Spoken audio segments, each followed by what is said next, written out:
She And for slipped your him a main receipt course, that sir? wasn't a bill. I'll have It the was a ribeye warning that medium would rare. get her killed Excellent. if he read it too late. His fiancée laughed beside him, completely relaxed because she thought the hit was already guaranteed. What she didn't know was that the waitress had already seen everything. If this story is satisfying you, and make sure to hit that subscribe button so you never miss what comes next. I've got another unforgettable story dropping tomorrow. And while you're here, jump into the comments and tell me where you're watching from. I love seeing our community from all over the country. All right, let's get back into it. Ren Calloway had spent 26 years learning how to disappear, not in any dramatic way. Not the kind of vanishing that made headlines or triggered search parties. Hers was the quiet kind. The kind that happened in plain sight in crowded rooms at family dinners where nobody noticed the empty chair until dessert was already cleared. She had perfected the art of existing without registering, of moving through spaces like smoke through an open window. Present, technically, but never quite there. It was the only useful thing her father had ever taught her, though he hadn't meant to teach it at all. Ray Calloway left on a Tuesday morning when Ren was 9 years old. No argument the night before. No suitcase packed in secret. He just kissed her forehead, told her to be good for her mother, and walked out the front door of their house in Edison, New Jersey like he was going to work. He never came back. No phone call, no letter, no explanation that a 9-year-old could hold on to when the silence got too loud. Just gone. Like she hadn't been worth staying for. Like she hadn't been worth a reason. Her mother, Estelle, never recovered. Not really. She kept working her nursing shifts at St. Barnabas Medical Center. She kept packing Ren's lunches and attending parent-teacher conferences and doing every single thing a good mother was supposed to do. But something behind her eyes had gone dark, like a room where someone had switched off the lamp and forgotten to come back. Ren learned early that the people who saw you were the ones who eventually left, so she stopped letting anyone see her. She made herself small, quiet, forgettable, and it worked. Nobody left because nobody noticed she was there in the first place. Now she stood in the service corridor of Côte d'Or, Manhattan's most exclusive restaurant, wearing the same black vest and white shirt she wore every Friday night, her dark hair pulled into a knot so tight it gave her headaches by the end of each shift. Her feet ached in the required black heels. Her lower back was one sharp twist away from spasm. Through the swinging kitchen doors, she could hear the controlled chaos of dessert service. Plates clinking. The head chef barking orders in that clipped, precise way that meant someone had undercooked something. The low murmur of conversation from the dining room, that particular frequency of wealth. Confident, unhurried, the sound of people who had never once worried about the price of anything. Ren had been working at Côte d'Or for 8 months, long enough to know the rhythms of the place, long enough to read the room the way a sailor reads weather, picking up on shifts in pressure that most people couldn't feel. Table 4 was celebrating an anniversary, but the wife kept checking her phone under the table. Table 9's host was performing generosity for his guests, but he'd chosen the second cheapest wine, not the cheapest, because that would be obvious. The couple at table 11 hadn't spoken in 20 minutes, their silence so heavy it had its own gravitational pull. And then there was table 12. Table 12 sat against the floor-to-ceiling glass wall that looked out over Manhattan's skyline. It was the best seat in the house. The kind of table you had to reserve 3 months in advance, or know someone who knew someone, or be someone that the restaurant wanted to impress. Tonight, table 12 belonged to a man named Dominic Ashford. Ren had served hundreds of powerful men in 8 months at Côte d'Or. Hedge fund managers who treated the staff like furniture.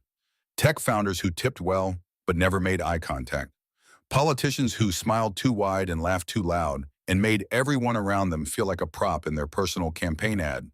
She had learned to read them all, to anticipate their needs before they articulated them, to exist in their peripheral vision without ever entering their direct line of sight.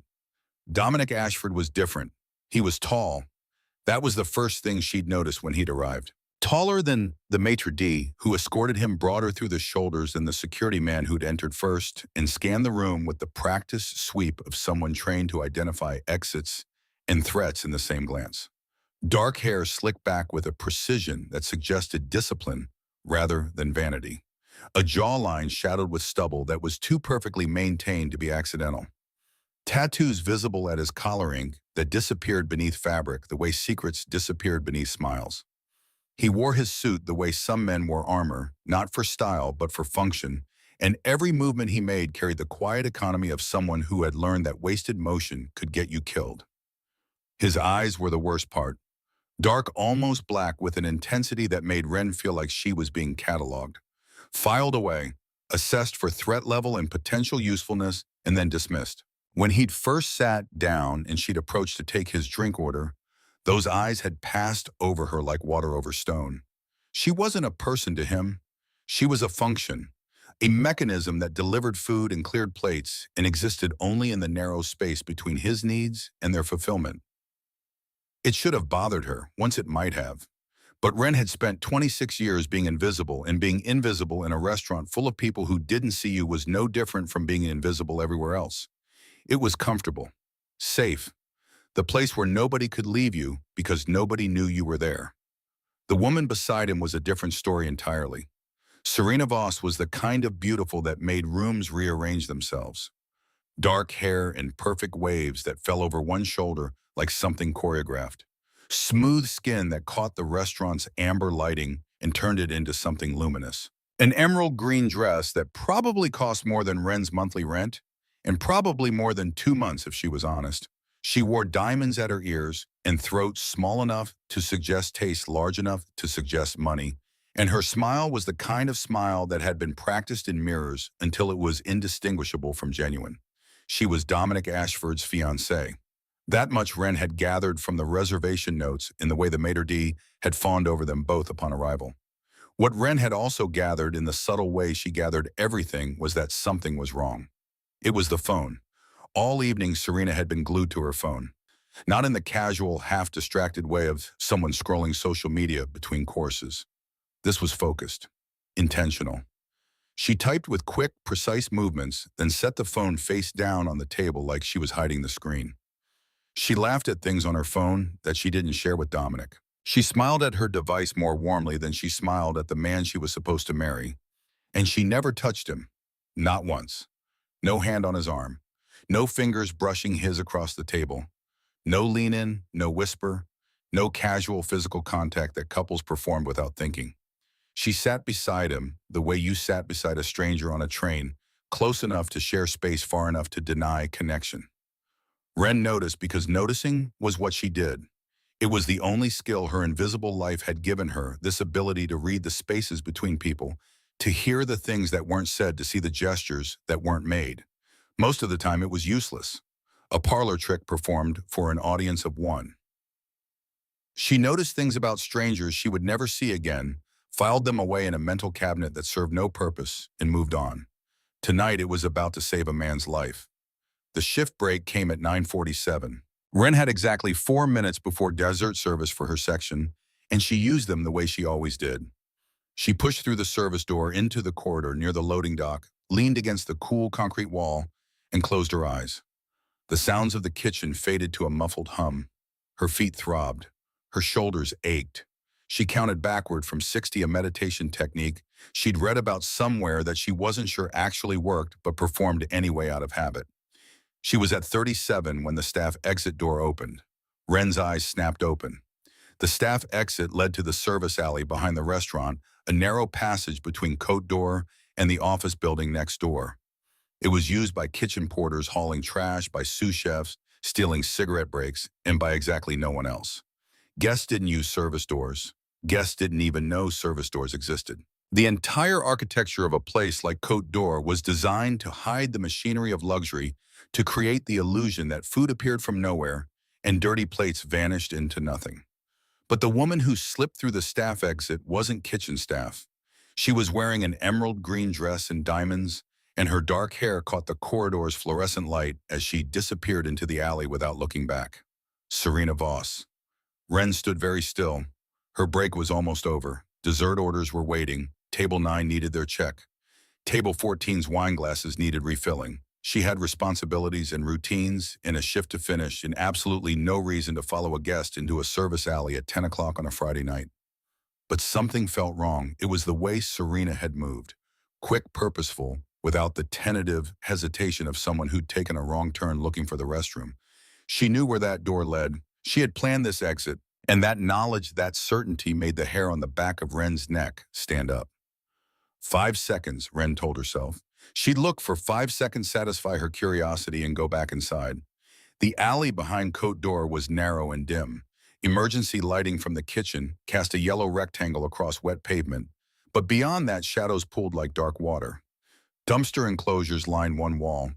The smell was the back-of-house reality that Cote d'Or's guests never experienced. Grease and garbage, and the metallic tang of rain on old concrete. Serena stood 20 feet away near a black sedan with tinted windows that didn't belong in a service alley. Her phone was pressed to her ear, and her back was to the restaurant. Wren stayed in the doorway, half hidden by the dumpster enclosure, and told herself she'd leave in 5 seconds. Then she heard Serena's voice. "He's inside." A pause. Her tone had changed completely. Gone was the bright, careless laughter she'd performed at the table all evening. This voice was low-controlled, precise. The voice of someone delivering a report. Table 12 by the glass wall. You'll see him the second he stands. Wren's pulse spiked. She pressed herself against the brick, making her body as small as possible. Another pause. Then Serena laughed, but it was nothing like the sound she'd made inside the restaurant. This laugh was intimate, familiar, the laugh of a woman talking to someone she knew very well. "I told you I'd handle it. He doesn't suspect a thing." Then the words that turned Wren's blood to ice. 4 men inside, 6 outside. When he walks out, they move. His name came last, spoken with a casualness that made it sound like she was ordering coffee. Dominic. Wren stopped breathing. 2 men emerged from the shadows on the far side of the alley. They moved with the practiced silence of people who were very good at not being noticed. One of them was broad and heavy, with the flat, scarred face of someone who'd been in more fights than conversations. The other was leaner, younger, with quick eyes that scanned the alley before settling on Serena. The broad one handed Serena a slim envelope. She took it without counting the contents, slid it into her designer purse, and kissed the lean one on the mouth. Long, familiar, the kind of kiss that carried history. Then she pulled back, smoothed her dress, and walked toward the restaurant's front entrance like she was returning from a smoke break. Her heels clicked against the wet pavement with the steady rhythm of someone whose conscience was perfectly clear. The 2 men didn't leave. They stayed in the shadows, positioning themselves with sight lines to the restaurant's glass walls, watching, waiting, for Dominic Ashford to walk out. Wren didn't remember moving back inside. One moment she was pressed against brick in the alley, heart hammering so hard she could feel it in her teeth. The next she was standing in the service corridor, the staff door clicking shut behind her, staring at the wall and trying to remember how to think. 4 men inside, 6 outside. When he walks out, they move. They were going to kill him. The man at table 12, the one with the dark eyes and the quiet confidence and the tattoos that told stories she would never hear. The woman he was going to marry had just sold his life for an envelope of cash and a kiss from someone else.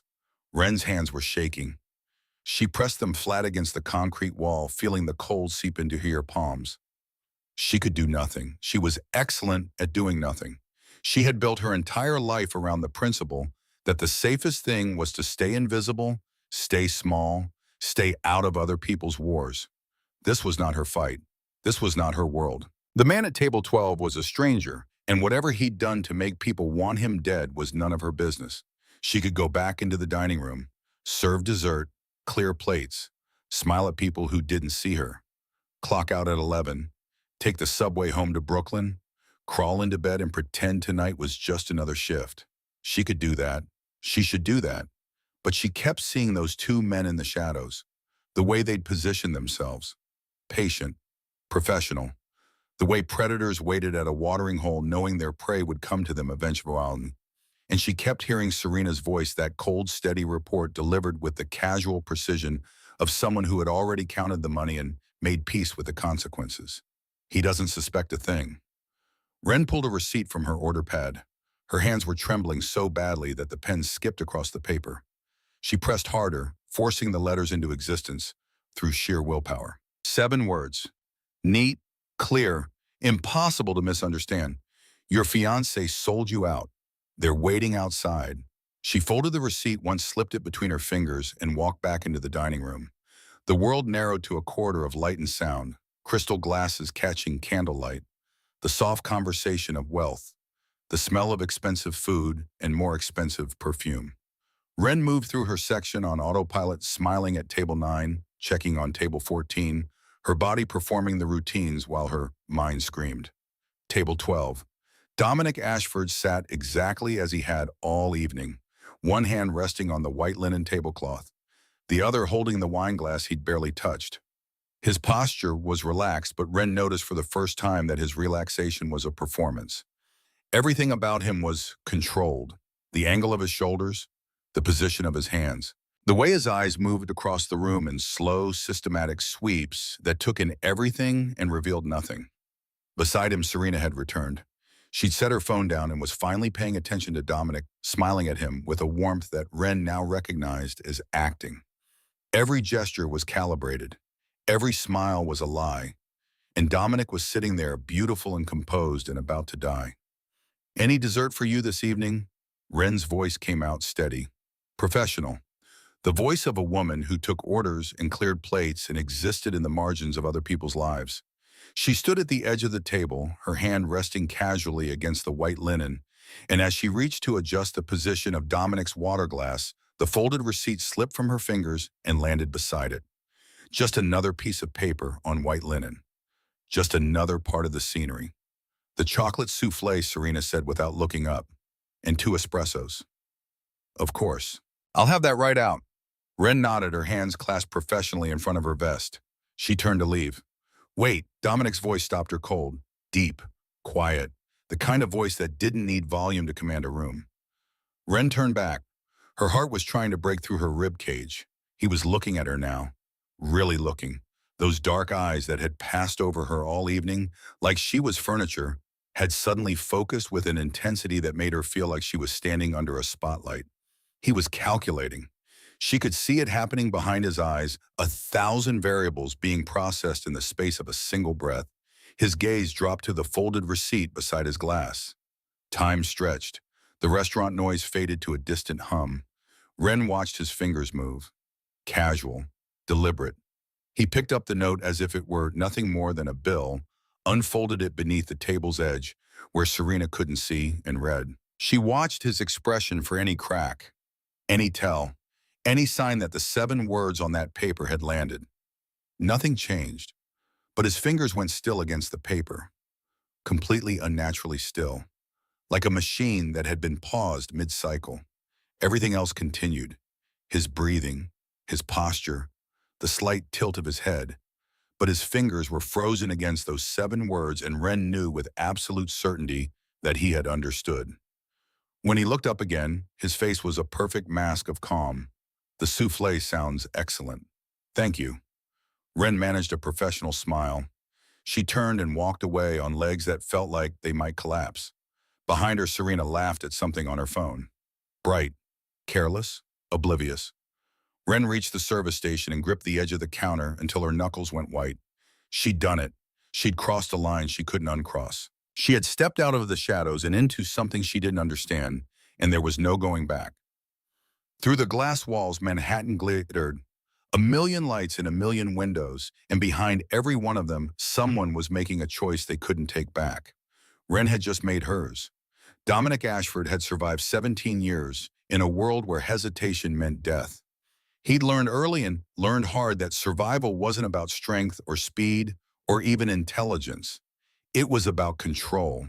Control over your body, your expression, your breathing, the micro movements that betrayed fear to those trained to see it.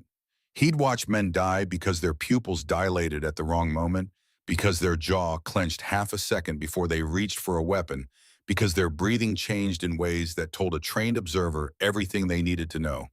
So when he read the 7 words on that folded receipt, his heart rate didn't spike. His pupils didn't dilate. His jaw didn't clench. He simply processed. "Your fiancé sold you out. They're waiting outside." 7 words, a stranger's handwriting, delivered by a waitress whose name he didn't know, whose face he'd barely registered, who existed in the invisible workforce that made places like Côte d'Or function. It could be a lie, a test, a competitor's attempt to destabilize him before a critical meeting. In his world, paranoia was currency, and trust was the fastest route to a shallow grave. But Dominic hadn't survived this long by dismissing warnings. He set the note face down on his lap and reached for his water glass.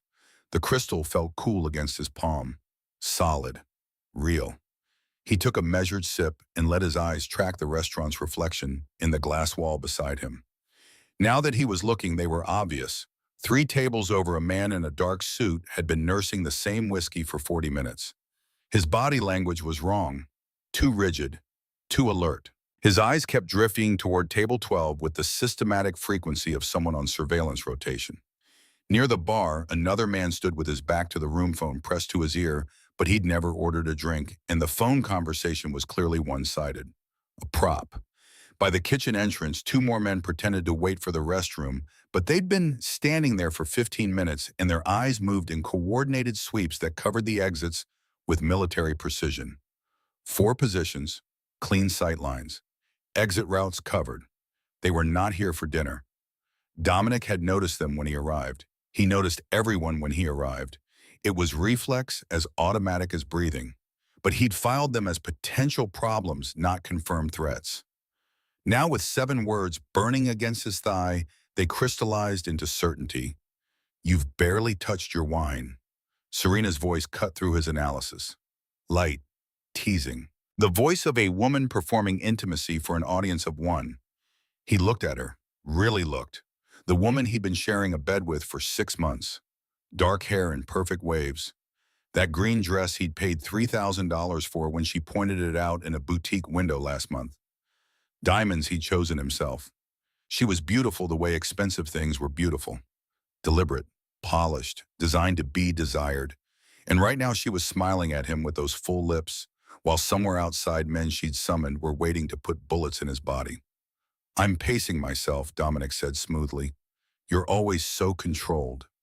Serena reached across the table, her fingers trailing over his wrist. The touch felt different now. Not intimate. Tactical. She was keeping contact, keeping him relaxed, keeping him at the table while the trap closed. "Sometimes I wonder what it would take to make you lose control," she said. Dominic studied her face. The slight tension at the corners of her mouth, the way her left hand kept drifting toward her purse where the phone lay face down. She was nervous, not guilty nervous, anticipation nervous, like someone waiting for a show to start. "I suppose we'll never know," he said, and his voice was a shade too cold. Something flickered across Serena's face. Uncertainty, just for a heartbeat. Then it was gone, replaced by that bright, practiced smile. "You're in a strange mood tonight," she said. "Am I?" Dominic shifted in his seat, a casual movement. His hand slid into his jacket pocket and found the slim device there. He pressed twice against the side. 2 quick vibrations. A silent signal that every member of his security detail would receive simultaneously. The universal code. Situation developing. Standby. Because Dominic Ashford had never attended a public dinner without backup. Not once in 17 years. His people were already here. They'd been here since before he arrived. Hidden in the same invisible spaces the waitress occupied. Servers who weren't servers. A busboy who moved with the trained precision of someone who'd done 3 tours overseas. A woman in an evening gown whose clutch purse contained something considerably more lethal than lipstick. A man in chef's whites who could clear a room in under 30 seconds. The question wasn't whether his people were here. The question was whether Serena knew that. He set his phone on the table. Screen dark. "I'm going to the restroom." It was a test, and Serena failed it. Her eyes widened, just slightly. A normal person wouldn't have caught it. But Dominic was not a normal person, and the micro-expression that crossed Serena's face was a confession more damning than any words. It was panic. Brief, controlled, but unmistakable. Because if he stood up and walked toward the restroom, the men positioned around the restaurant would have to decide whether this was the moment. Whether to move now inside or wait for him to reach the door. Now she recovered fast, her smile back in place. "Our dessert will be here any minute. It won't take long." He stood, buttoned his suit jacket with practiced ease. Around them, the restaurant continued its expensive symphony. Crystal against crystal, soft laughter. The sommelier describing a vintage to table 7. But Dominic felt the shift. The man by the bar straightened slightly. One of the men near the kitchen entrance turned, tracking Dominic's movement with the involuntary reflex of someone whose target had just gone mobile. The man at the table 3 tables over set down his whiskey. His hand slid inside his jacket, and Serena's smile was frozen now, her fingers white-knuckled around her wineglass. Dom, the pet name she used when she wanted something. "I'll be right back, sweetheart." The endearment tasted like metal. He walked toward the restrooms with the same measured calm he brought to everything. Past table 11 and its suffocating silence. Past the sommelier station. Past the man who'd been pretending to wait by the kitchen entrance and was now speaking urgently into his phone. Dominic caught 2 words. "He's moving." 3 feet from the restroom door, Dominic stopped. He turned to face the dining room hands, relaxed at his sides, and smiled. It was the smile of a man who had just realized he was holding every card in the deck. Then the lights went out. Not a flicker, not a brownout, a total darkness. Every bulb, every accent light, every candle on every table extinguished simultaneously as if God had reached down and pulled the plug on the entire building. For 3 seconds, Cote d'Or existed in absolute black. No emergency lights, no phone screens glowing, just the distant glitter of Manhattan through the glass walls and the sudden sharp intake of breath from 60 wealthy diners who had never experienced a moment they couldn't control. Then the emergency lighting kicked in, dim, red-tinged, casting everyone in the color of arterial blood. And everything happened as the man by the bar was moving hand inside his jacket, pushing through panicked diners toward the exit. One of the men near the kitchen had produced a phone that screamed with static speaking urgently into it, like he was trying to reach someone who wasn't answering. The third man, the one from the table 3 seats over, was reaching for something inside his coat when he froze mid-movement. Someone had put a gun to the base of his skull. The someone was a woman in a server's uniform identical to Ren's, except Ren had never seen her before. Ren knew every server who worked Friday nights. This woman was not one of them. "Hands on the table," the woman said pleasantly. Slowly. The man complied, his face drained of color in the emergency lighting. All around the restaurant they appeared. People who had been invisible minutes ago now moving with lethal precision. The busboy who wasn't a busboy blocked the main entrance, his stance promising violence. The woman in the evening gown produced a compact pistol from her clutch and calmly directed diners away from the windows. Near the kitchen, the man in chef's whites had materialized a tactical baton from somewhere that defied physics. They'd been here the whole time, hidden in plain sight, watching, waiting. Dominic's people. Ren had hit the floor the instant the lights died, not by choice. A hand had grabbed her vest and yanked her down behind the service station. She landed hard on her knees, pain shooting through her thighs, her shoulder slamming against the wood cabinet. "Stay down." The voice belonged to Leland Price, the head sommelier, a rail-thin man in his 50s who had never spoken more than 3 words to her in 8 months. Now his hand was iron on her shoulder, his body positioned between her and the dining room like a human shield. "What's happening?" Ren's voice came out strangled. "Something above both our pay grades," Leland said quietly. And then, almost to himself, he really did come prepared. Through the red-tinged gloom, Ren saw movement at table 12. Dominic had returned to his seat. He sat exactly as he had when the lights died, his posture unchanged, his expression carved from something harder than stone. He hadn't run, hadn't ducked, hadn't flinched. He sat in his chair like a man watching chess pieces fall into the exact positions he'd predicted. Serena had pushed back from the table. Her chair was tipped at an angle. Her face was a mask of confusion crumbling into something worse. Fear. Real fear. The kind of fear that came from watching your carefully constructed plan disintegrate in real time. Outside through the glass walls, Ren saw it happen. The men in the alley, the ones who'd been waiting for Dominic to walk out, were on the ground, surrounded, hands behind their heads. Dark figures moved around them like shadows given form, efficient and silent. It had taken less than 2 minutes. The ambush had been ambushed. A new voice cut through the chaos, amplified, authoritative. "Ladies and gentlemen, please remain calm. This is a private security matter. You are not in danger. Please stay seated and follow the instructions of our personnel." The voice belonged to a man who had just entered through the kitchen.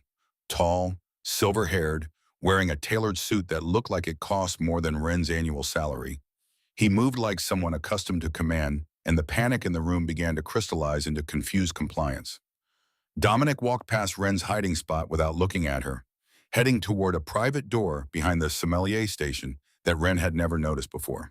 The silver-haired man fell in a step beside him. Clean Dominic's voice was barely audible. 4 inside, 6 outside. All contained, no shots fired. Police 10 minutes out. We'll be gone in 5. Dominic nodded, then he stopped, turned, and looked directly at Ren. She was still on the floor, Leland's hand still on her shoulder, her vest twisted, her knees screaming. She must have looked like exactly what she was, a terrified waitress who had stumbled into something she couldn't begin to understand. But Dominic's eyes held something she hadn't expected. Recognition, not the kind that came from seeing someone before, the kind that came from seeing someone clearly for the first time. "Bring her," he said to the silver-haired man. "Sir." The waitress, "Bring her now." Ren's stomach dropped, not a request. Dominic's voice was soft but absolute. Then he disappeared through the private door. The silver-haired man approached. He was older up close, mid-60s perhaps, with the weathered face of someone who had spent decades solving problems that couldn't be solved with words. His eyes assessed Ren with professional detachment. Despite every instinct screaming at her to run, Ren knew there was nowhere to go. She was surrounded by armed professionals in a locked restaurant. The police were coming, and she had just become the most important witness to whatever this was. Leland released her shoulder. "Go," he said quietly. "Trust me. You don't want to be here when the authorities arrive with questions you can't answer."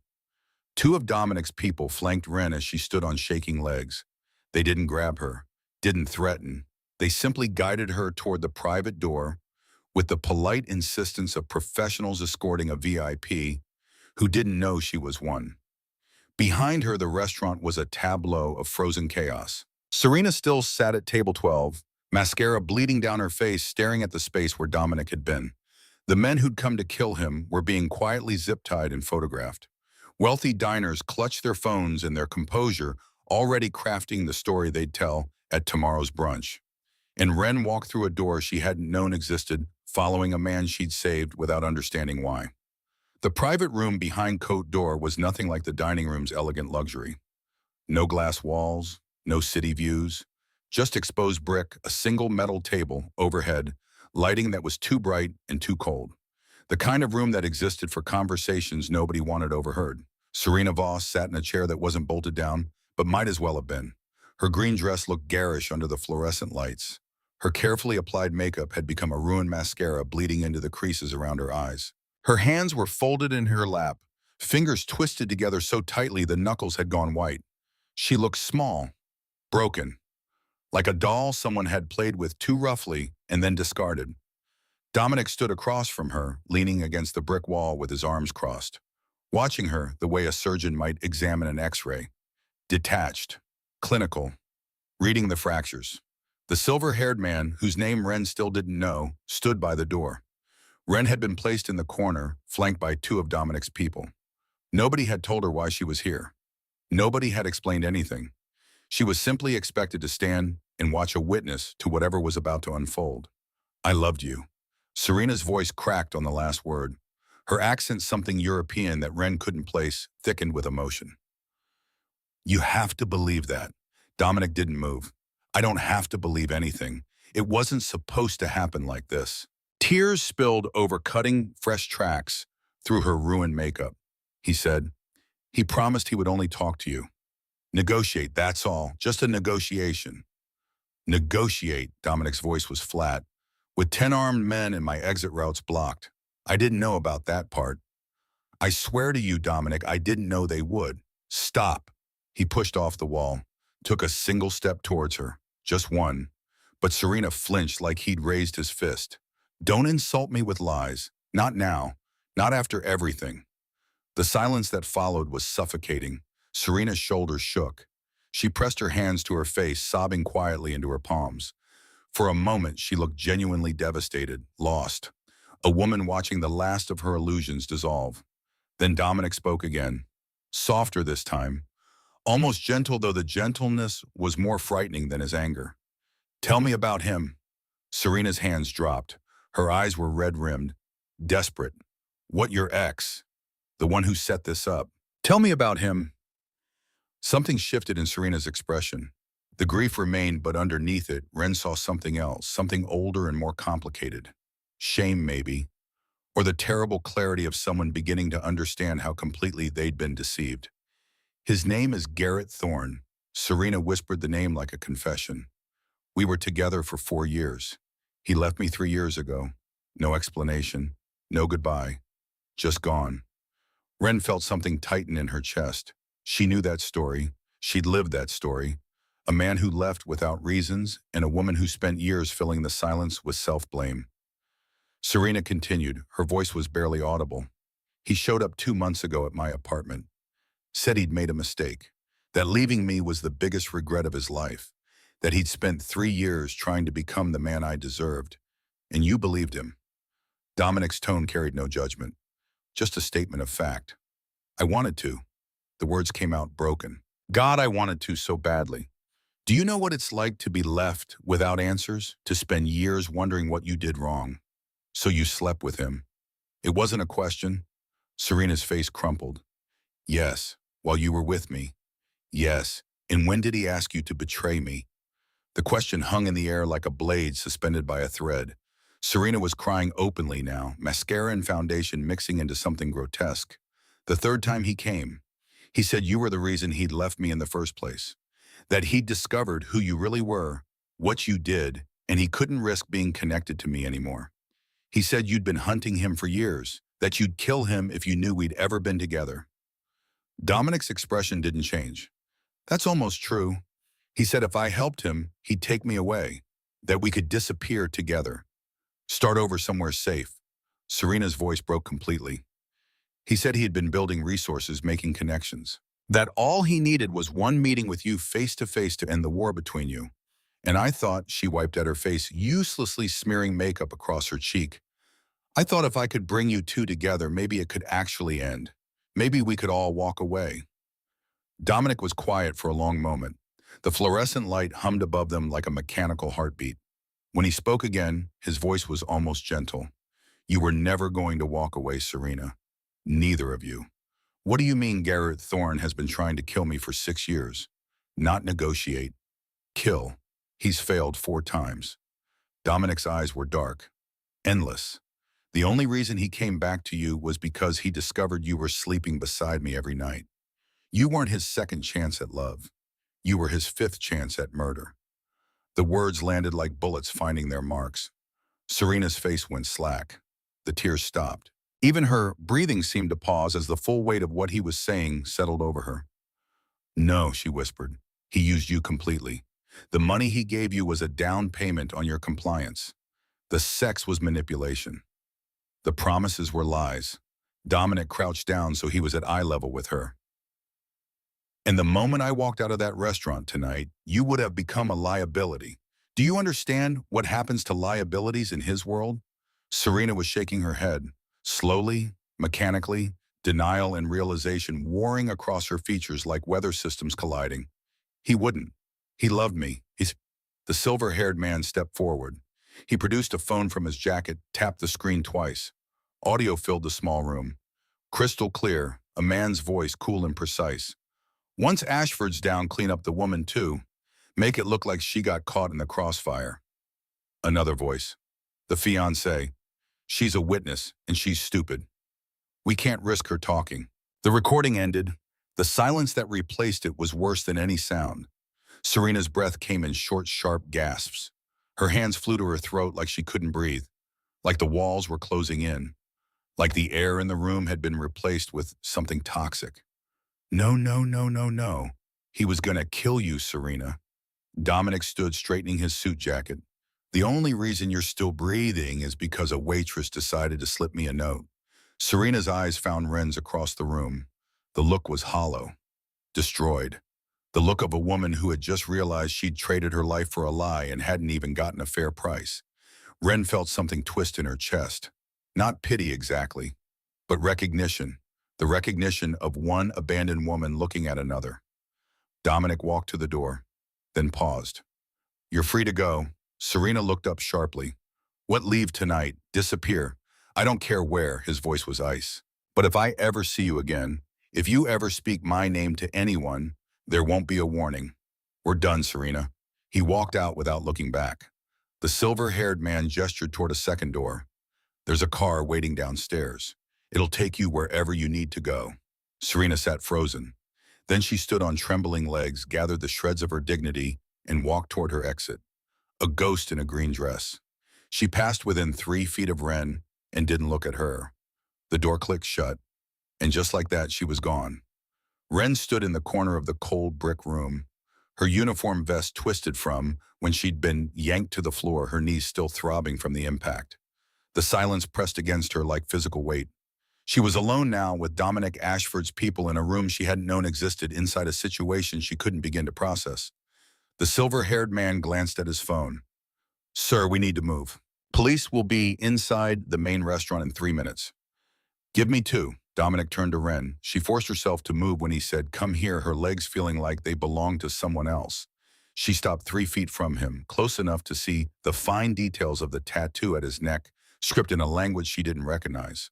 Far enough to run if running would have done any good, which it wouldn't. "What's your name, Heather?" His voice was quieter now. The cold edge he'd used on Serena was gone.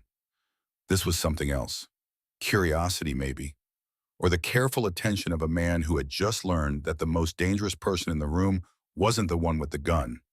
"Ren Calloway. How long have you worked at Cote d'Or?" 8 months.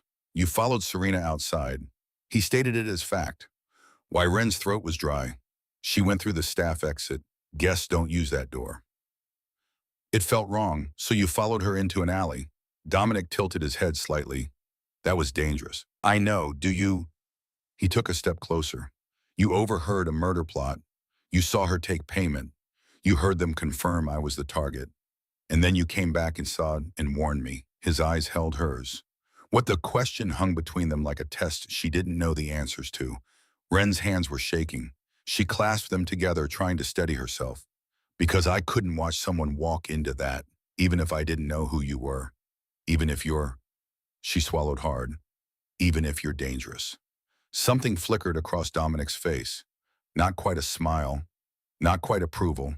Something deeper, something that looked almost like wonder. "You thought I was dangerous and you warned me anyway. I thought you were human." Ren's voice was quiet but steady. "And those men were going to kill you." The silver-haired man cleared his throat. "Sir, 2 minutes." Dominic didn't look away from Ren. "What did you think would happen after you gave me that note?" "I didn't think past that moment.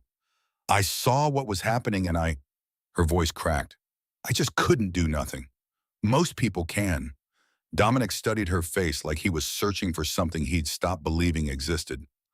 "Most people are very good at doing nothing, at staying invisible, at convincing themselves it's someone else's problem." He paused. "You chose differently. I chose not to let someone die in front of me." Dominic was quiet for a beat. Then he said something that would echo in Ren's mind for weeks. "No, you chose to be seen. And in my world, that changes everything." Before Ren could respond, Dominic was moving. "This isn't over, Ren. You're already part of it. The only question is whether you face what comes next alone or not." He reached into his jacket and produced a card. Matte black, no name, just a phone number embossed in silver. He held it out. "If anything happens, anything that makes you feel unsafe, you call this number. Someone will come." Ren took the card with trembling fingers. It felt heavy for something so small. 30 seconds, the silver-haired man said. His name, Ren would learn later, was Malcolm Briggs. Dominic was already heading toward a third door that Ren hadn't noticed, nearly invisible in the brick wall. He stopped at the threshold and looked back one final time. "You saved my life tonight, Ren Calloway. In my world, that's not something I forget. And it's not something the people who wanted me dead will forget either. You need to understand that." Then he was gone. Malcolm gestured toward the door Serena had used. "That leads to the street. You can walk out, go home, talk to the police when they find you." He paused, then nodded toward the door Dominic had taken. "Or you can follow him." Ren stood between 2 exits, her whole life suddenly balanced on a choice she didn't understand. Behind her, she heard voices. Police, maybe. Or restaurant staff dealing with the aftermath. Ahead beyond that hidden door was a man she'd saved and a world she knew nothing about. The matte black card felt heavy in her hand, and Wren Calloway made her choice. She followed. The door clicked shut behind her with a sound like the last page turning in a book she'd been reading her entire life. The next chapter had no title, no outline, no guarantee of a happy ending. But for the first time in 26 years, Wren Calloway was not invisible. Someone had seen her. Someone knew her name. And the terrifying, exhilarating truth was that she had done it to herself. In the corridor ahead, footsteps echoed. Dominic's people moved with quiet efficiency through passages that smelled of concrete and old water pipes. Emergency lighting cast everything in amber. Somewhere above them, sirens wailed. They emerged into an underground parking garage beneath the building. A black Mercedes waited, engine running, rear door open. Dominic was already inside. Malcolm gestured for Wren to enter. She hesitated at the threshold, suddenly aware of what this moment meant. Once she got in that car, she couldn't pretend this was just a bizarre night at work. Wren. Dominic's voice came from the dark interior. Calm, patient, but final. She got in. The door closed with a heavy thunk. The driver, a woman with short gray hair and military posture, pulled out smoothly. Nothing about their departure suggested flight, just people leaving after dinner. The car's interior was warm. Leather seats, classical music at barely audible volume. Dominic sat with one arm along the back seat, his posture relaxed in a way that seemed impossible given what had just happened. Wren pressed herself against the opposite door. They drove in silence for 3 blocks. Then Dominic spoke. "You're going to have questions." Wren almost laughed. "That's an understatement. The short version is this." Dominic's eyes found hers in the passing streetlights. "A man named Garrett Thorne has been trying to kill me for 6 years. He used Serena to get close. Tonight was his 5th attempt." He paused. "It failed because of you." "What happens now?" "Now Garrett Thorne knows his operation collapsed. He'll want to know how. He'll review every piece of footage, every variable, every moment where his plan deviated from expectation. And eventually he'll find you." The words sent ice through Wren's veins. The car turned onto a wider avenue. Through the tinted windows, New York slid past. Restaurants closing for the night, people walking home from bars. The ordinary world continuing as if nothing had happened. As if Wren's entire life hadn't just fractured along a fault line she didn't know existed. Her phone buzzed. She pulled it out with shaking hands. 17 missed calls, 32 texts. Her roommate, her manager, her mother, and one number she didn't recognize. "We know who you are, Wren Calloway. We know what you did." The phone slipped from her fingers. Wren looked at Dominic. "They already found me." Dominic's expression didn't change, but something in his eyes hardened. Something shifted from concern to certainty, like a general who had just received confirmation that the war he'd been preparing for had officially begun. "Yes," he said quietly, "they have." The Mercedes moved through the Manhattan night, carrying a waitress who had been invisible her entire life into a world where being seen was the most dangerous thing she could be. Behind them, the city glittered on, indifferent to the war that had just been declared. And ahead, somewhere in the darkness, a man named Garrett Thorne was already hunting. The apartment Dominic had taken Wren to was nothing like her studio in Brooklyn. Her place had a window that overlooked a fire escape and the brick wall of the building next door. The shower ran cold after 4 minutes. The refrigerator made a sound like a dying animal when the compressor kicked in at 3 in the morning. She'd lived there for 2 years and never once felt like it was home. It was just the place where she slept between shifts, the container that held her invisible life. This place was something else entirely. Floor-to-ceiling windows overlooked a private courtyard garden 4 stories below. Hardwood floors that gleamed like dark honey. Furniture that looked like it belonged in a magazine. All clean lines and neutral fabrics in the kind of deliberate simplicity that only very expensive taste could achieve. The kitchen had a coffee machine that ground beans at the touch of a button and a warming drawer that held fresh croissants like they'd materialized from thin air. The closet contained clothes in exactly her size. Black jeans, cashmere sweaters, boots that were broken in, but quality. Someone had thought of everything. It made Wren's skin crawl.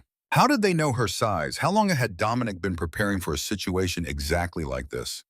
Was there always a safe house stocked and ready for whatever collateral damage his world produced?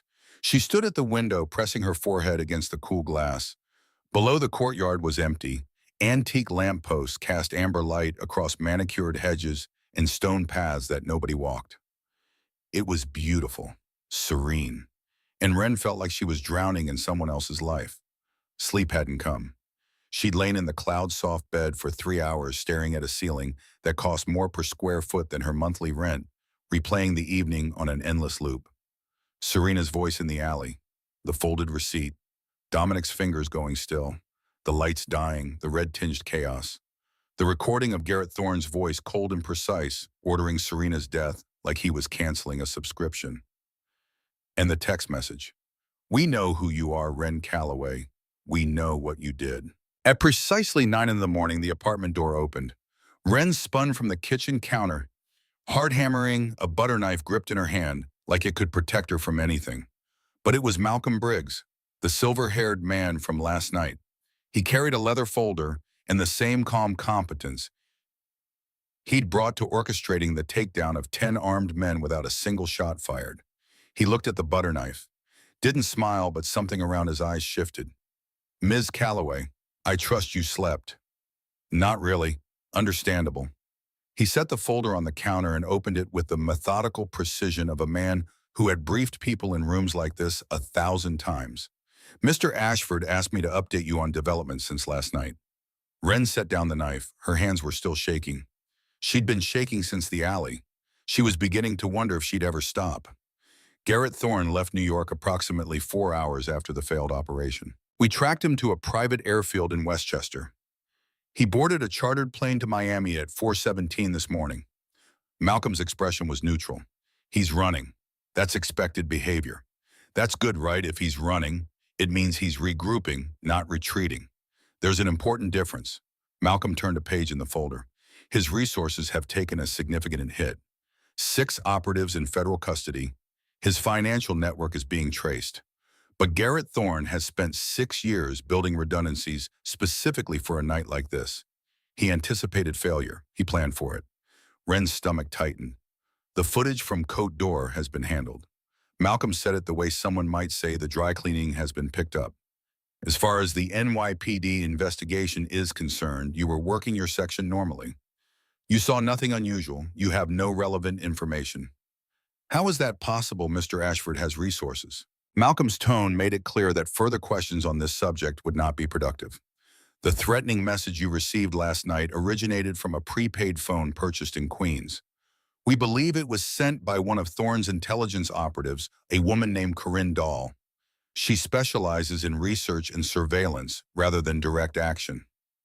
He produced a photograph from the folder and slid it across the counter. The woman in the image was unremarkable. Early 40s, brown hair, medium build, the kind of face you'd pass on the street without a second glance. She could have been a school teacher, an accountant, somebody's neighbor. She's dangerous, Malcolm said, reading Wren's thoughts. Not because she's violent, but because she finds people. That's her skill. Finding people who don't want to be found. Wren stared at the photograph. She was looking at her own future. The person Garrett Thorne had tasked with dismantling her life piece by piece until there was nothing left to hide behind. I need to call my mother, Wren said. Malcolm produced a phone from his jacket, different from anything Wren had seen. No brand markings, no visible camera, matte black casing that looked military grade. This line is encrypted. Keep it under 2 minutes. Don't mention where you are, who you're with, or what happened last night. Your mother will have seen news coverage of a disturbance at Cote d'Or. She'll be worried. Tell her you're safe. Tell her you're staying with a friend. That's all. Wren took the phone. Her fingers found her mother's number from muscle memory. It rang 3 times. Wren, baby, where are you? I saw the news about the restaurant. They said there was some kind of incident, armed men. Are you hurt? Why didn't you call me back? I've been up all night. I called the hospital. I called your roommate. I called Mom. Mom, I'm okay. Wren closed her eyes. The sound of Estelle Calloway's voice, panicked and breathless, was the most painful thing she'd experienced since the alley. Worse than the fear, worse than the text message. Because this was the sound of the one person who'd never stopped seeing her, and Wren was about to lie to her. I'm fine. I wasn't near any of it. I'm staying with a friend for a few days. Just need some space to decompress. A friend? What friend? You Never stay with friends, Ren. Something's wrong. I can hear it in your voice. Tell me what's happening. Nothing's happening, Mom. I just need a few days. I'll call you Sunday like always. I promise. Silence on the other end. Then Estelle's voice quieter now, carrying the weight of 17 years of raising a daughter alone. You sound like your father right before he left, telling me everything was fine when nothing was fine. The words hit Ren like a slap. She pressed her hand over her mouth, fighting the sob that clawed at her throat. I'm not leaving, Mom. I promise. I just need a little time. She ended the call before Estelle could ask another question she couldn't answer. Handed the phone back to Malcolm. Her eyes were burning. Malcolm said nothing. He simply pocketed the phone and closed the folder. Mr. Ashford will be here within the hour. He has questions for you, and I imagine you have questions for him. He moved toward the door. In the meantime, I'd suggest you eat something. It's going to be a long day. Then he was gone, and Ren was alone in the beautiful apartment with the silence and her fear and the echo of her mother's voice saying, "You sound like your father," right before he left.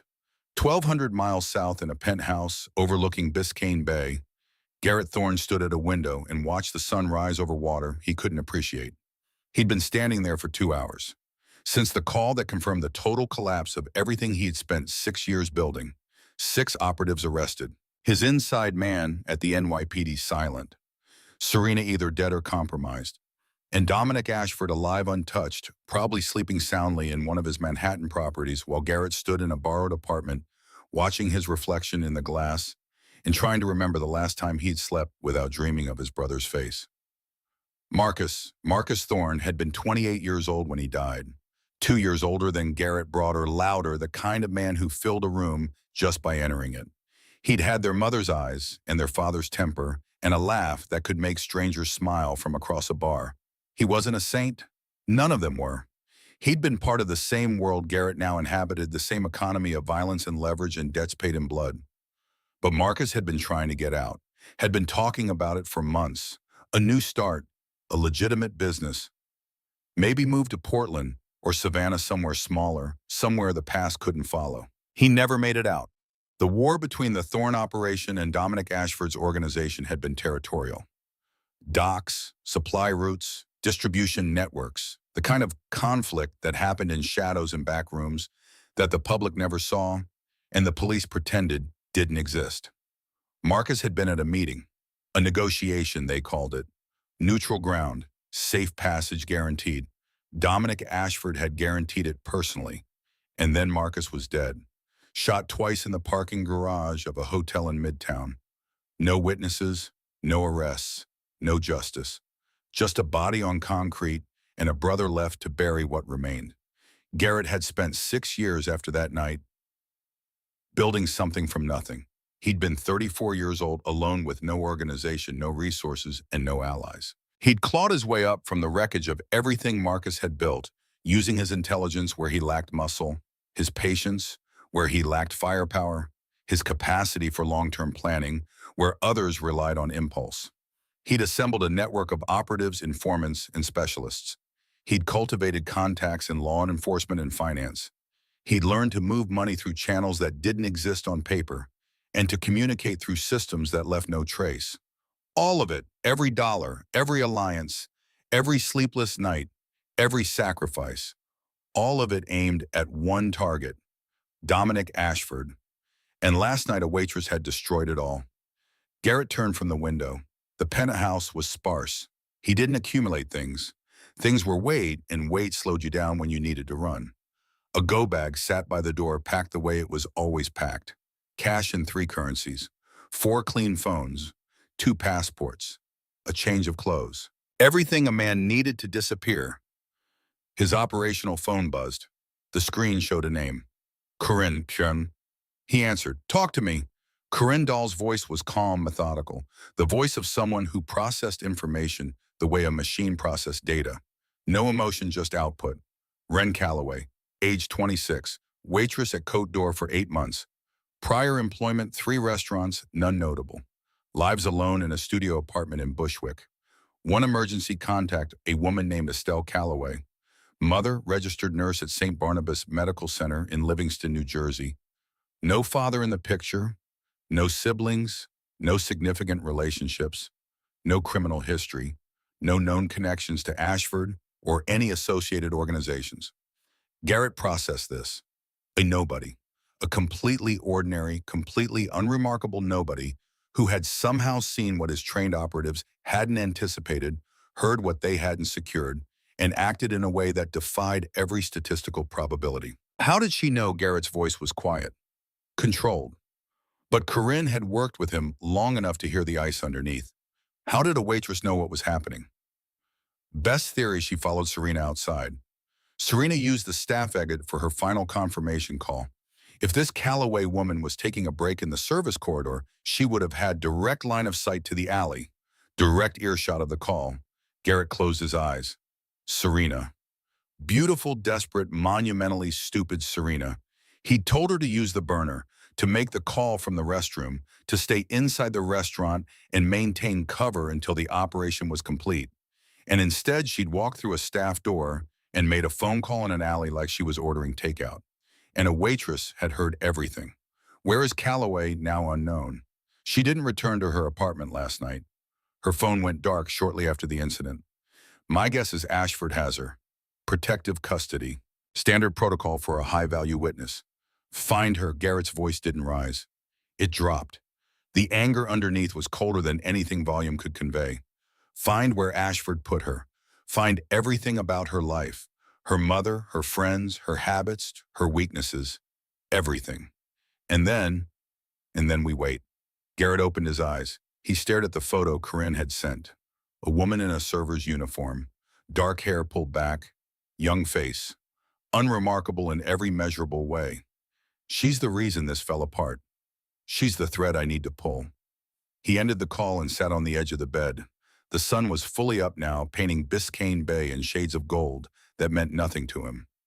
He thought about Marcus, about the parking garage, about the promise he'd made standing over a closed casket surrounded by people who said the right things and felt nothing. I'll finish this, whatever it takes, however long. 6 years of patient, systematic effort.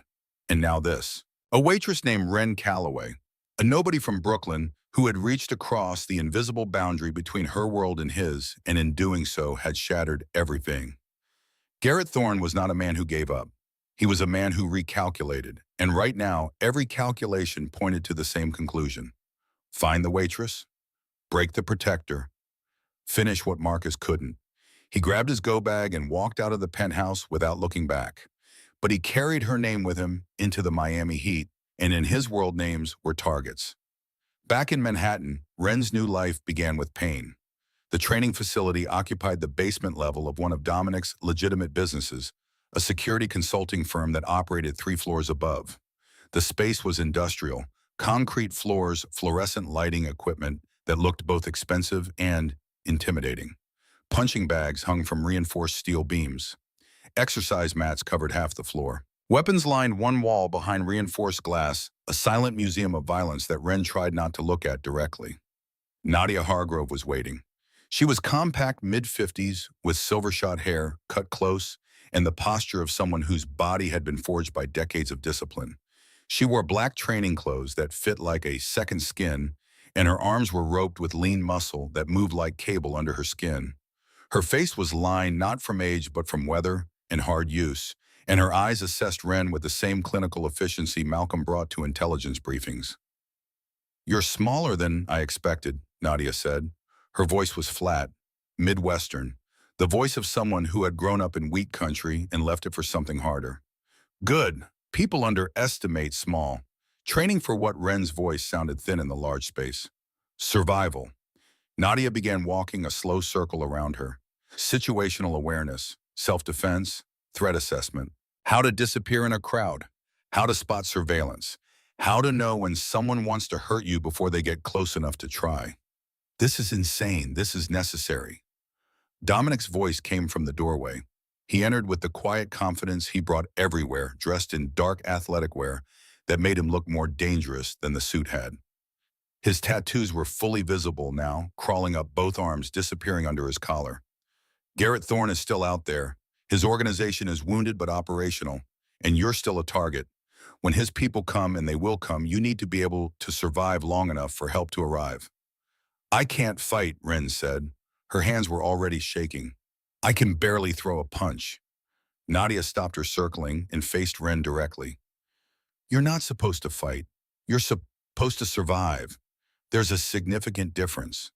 What followed was the most physically demanding experience of Ren's life. For 2 hours, Nadia broke down the mechanics of survival into components so basic they felt insulting. How to stand so your weight was centered. How to breathe when your body wanted to panic. How to create distance between yourself and a threat. How to break a grip on your wrist, your arm, your throat. Every movement Nadia demonstrated was efficient. No wasted energy, no theatrics. Just the clean, precise mechanics of a body trained to neutralize danger and create space. Your advantage is that no one expects you to fight back, Nadia said, resetting Ren's stance for the 15th time. When a predator grabs you, they expect you to freeze or scream. When you do neither, when you act with purpose and speed, you create a window. 2 seconds, maybe 3. That window is the difference between getting away and not getting away. Ren fell a lot. She fell when Nadia demonstrated a hip escape. She fell when she tried to replicate a wrist release. She fell when her legs gave out from exhaustion and her knees buckled and she went down on the mat like someone had cut her strings. But between the falls, something unexpected happened. Nadia started testing her with scenarios. Verbal exercises first. You're walking to your car. A van pulls up beside you. What do? You're in a coffee shop. A man sits down across from you uninvited. He knows your name. What do? You're on the subway. You notice the same woman in the gray coat has been 3 cars behind you for 6 stops. What do? Ren answered these questions faster and more accurately than Nadia expected. She could tell by the way the older woman's eyes narrowed, the way she paused before moving to the next scenario, the way she exchanged a glance with Dominic, that Ren wasn't supposed to see but did. Because this was what Ren was good at. Not fighting, not running, reading. She'd spent 8 months at Côte d'Or watching people, learning their patterns, their tells, the unconscious signals that revealed what they were thinking before they knew themselves. The woman at table 4 whose smile never reached her eyes. The man at table 9 whose generosity was performance. The couple at table 11 whose silence said more than their words ever had. It was the same skill, applied to a different context. You raid rooms, Nadia said, and for the first time there was something close to respect in her voice. You see what people are doing before they know they're doing it. It's not a skill, Ren said. It's just what happens when nobody sees you. You see everyone else. That is a skill, Nadia corrected. One of the most valuable ones in this world. It's also the hardest to teach. You either have it or you don't, and you have it. 2 weeks passed. Ren trained every morning until her muscles screamed and her lungs burned. She learned to read rooms the way Dominic's people did not, as passive observation, but as active threat assessment. Exits, sight lines, positions of advantage. The subtle cues that distinguished a civilian from an operative, a bystander from a surveillance team. She also learned about Garrett Thorne's organization. Malcolm briefed her in the evening, spreading documents across the dining table of the apartment that was beginning to feel less like a cage and more like a command center. She learned about Thorne's network of operatives, his financial channels, his history of failed attempts on Dominic's life. She learned that Garrett Thorne was patient, strategic, and utterly consumed by his vendetta. And she learned about Rourke. Rourke was part of Dominic's security detail. Mid-level, he handled logistics for the safe houses, coordinating guard rotations and supply deliveries. He was a quiet man, efficient, the kind of person who did his job without drawing attention. Ren had met him 3 times. Each time he'd been polite, professional, asking her about her schedule, her training times, which room she used in the apartment. Normal questions, the kind of questions a security professional would ask to do his job properly. Except they weren't. Ren noticed it on the 4th meeting. Rourke had come to check the apartment's security systems, a routine procedure, and while he worked, he made conversation. Easy casual, the kind of talk designed to put someone at ease and extract information without them realizing they were being harvested. So you train with Nadia from 7 to 9. That's a solid schedule. What floor is the gym on again? And Malcolm usually briefs you in the evenings, right? Around 8. Is it just you two, or does Mr. Ashford attend? The pattern crystallized in Ren's mind like ice forming on glass. She'd seen this before, not in a training manual, not in Malcolm's intelligence briefings. She'd seen it at table 12. Serena Voss had done the same thing. All evening, asking Dominic casual questions. Where are you sitting? What time is our reservation? Will we leave through the front? Gathering intelligence under the cover of intimacy. Rourke was doing the same thing. Gathering the details of Wren's daily routine, the layout of her security, the gaps in her protection, and wrapping it in the camouflage of professional concern. Wren didn't confront him. She didn't tell Dominic. She went to Malcolm. She found him in the building's security office, a room filled with monitors and equipment that hummed with quiet electronic authority. She told him what she'd observed, the specific questions, the pattern, the way Rourke's curiosity exceeded the requirements of his role. Malcolm listened without interrupting. When she finished, his expression hadn't changed, but something in his eyes had gone very still, very cold. How certain are you Wren thought about it? Really thought about it, not guessing, not projecting, applying the same careful observation she'd used at Code Door, the same instinct that had sent her into that alley after Serena. I'm certain, she said. He's reporting to someone. The questions aren't about doing his job. They're about mapping our vulnerabilities. Malcolm nodded once. Don't change your behavior around him. Don't let him know you've noticed. I'll handle this. 2 days later, Rourke disappeared from the rotation. Wren didn't ask what happened to him. She wasn't sure she wanted to know. But Malcolm told her anyway because Malcolm believed that understanding consequences was part of surviving in this world. He'd been compromised for 3 months. Gambling debts. Thorne's people found him and made him an offer he was too desperate to refuse. Malcolm's voice carried no judgment, just the flat recitation of facts. He gave them the location of 2 previous safe houses. Both were evacuated before they could be hit. He was working on this location when you flagged him. What happens to him now?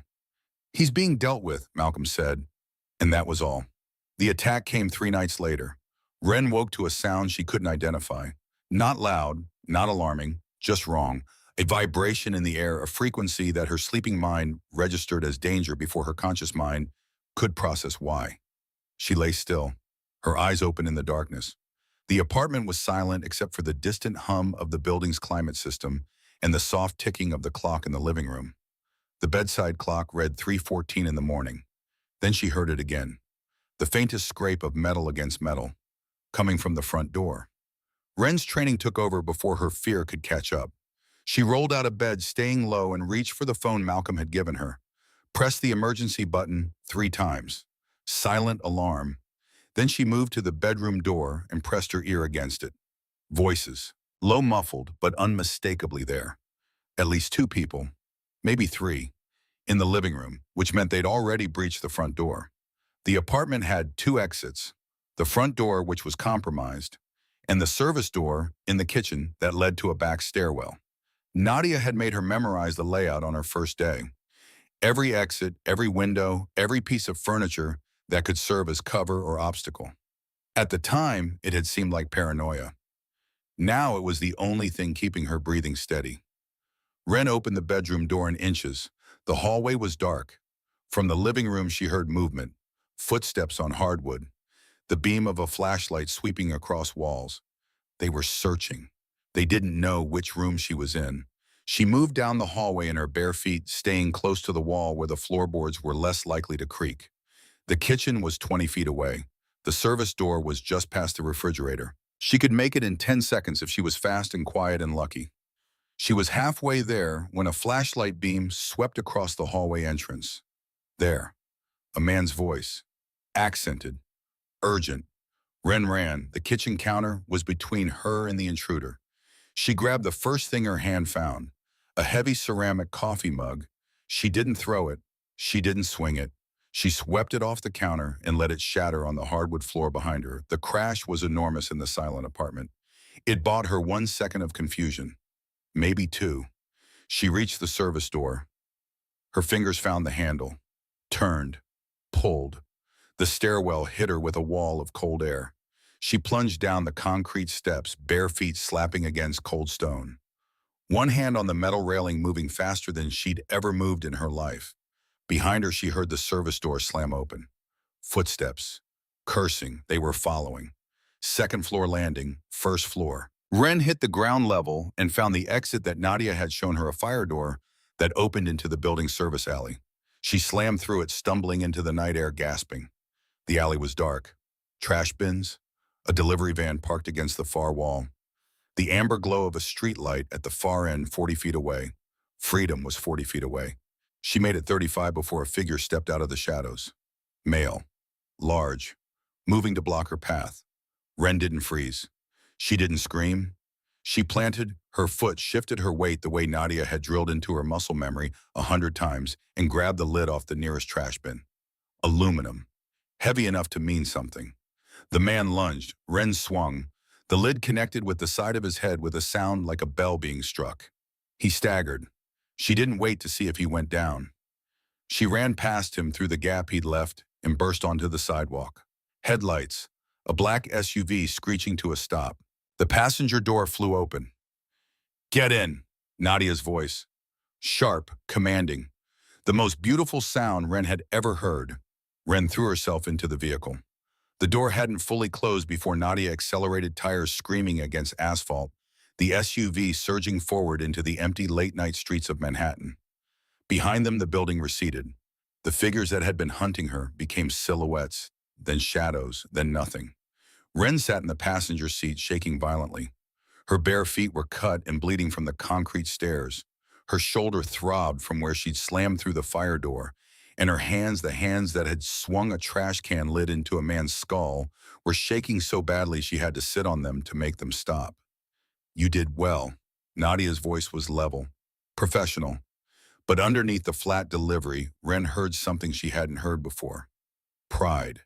Ren couldn't speak. She pressed her forehead against the cold window and watched the city blur past, and told herself that the wetness on her cheeks was from the cold air and not from the cream she was choking back. She'd survived, on her own. For the first time in her life, she'd faced something terrifying, and instead of disappearing, instead of becoming invisible, she'd fought back. It didn't feel triumphant. It felt like being born into a world she hadn't chosen, screaming and bloody and raw, but alive, undeniably alive. The next morning, Ren sat in a new safe house. Different neighborhood, different building, same expensive cage. Her feet were bandaged. Her shoulder was bruised deep purple. She'd slept for 2 hours and woken to the sound of her own heartbeat. Dominic found her in the kitchen, standing at the window with a cup of coffee she hadn't tasted, staring at the skyline without seeing it. He stood in the doorway for a long moment, watching her the way he watched everything, with that calculated stillness that made him look like a statue given temporary life. Then he entered and poured his own coffee and stood beside her at the window. They were silent for a full minute. Then Ren spoke. "Why do you protect me like this?" Dominic didn't answer immediately. He sipped his coffee, set the cup down. When he finally spoke, his voice was different from any tone she'd heard him use before. Quieter, stripped of the authority and control that defined him. This was something underneath all of that, something human. "I had a sister." Ren turned to look at him. Her name was Rosalind. We called her Rosie. She was 19 years old. Dominic's eyes stayed on the skyline, but Ren could tell he wasn't seeing Manhattan. He was seeing somewhere else, some other time. She wasn't part of my world, I made sure of that. She was in college, pre-med. She wanted to be a surgeon. Our mother used to joke that Rosie was the only Ashford with clean hands. Ren said nothing. She stood still and let him speak. 10 years ago, there was a situation, a conflict with another organization. It escalated the way these things do. Dominic's jaw tightened. Rosie was visiting me. I told her not to come, but she was stubborn.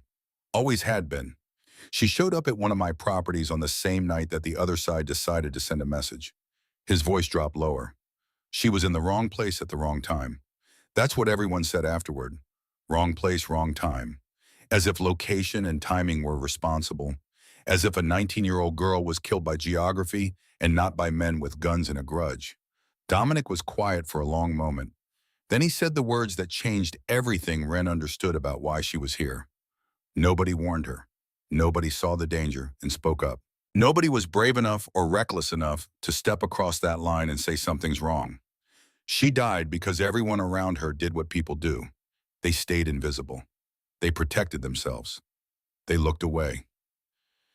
He turned to face Ren. His eyes were dark, bottomless, But for the first time, she saw something behind the calculation and control. Grief, raw and unprocessed even after a decade. The kind of grief that didn't heal because the person carrying it wouldn't let it. When you slipped me that note, Dominic said quietly, you did what nobody did for Rosie. You saw something wrong. You acted. You risked yourself for a stranger. He paused. I don't protect you because of a debt.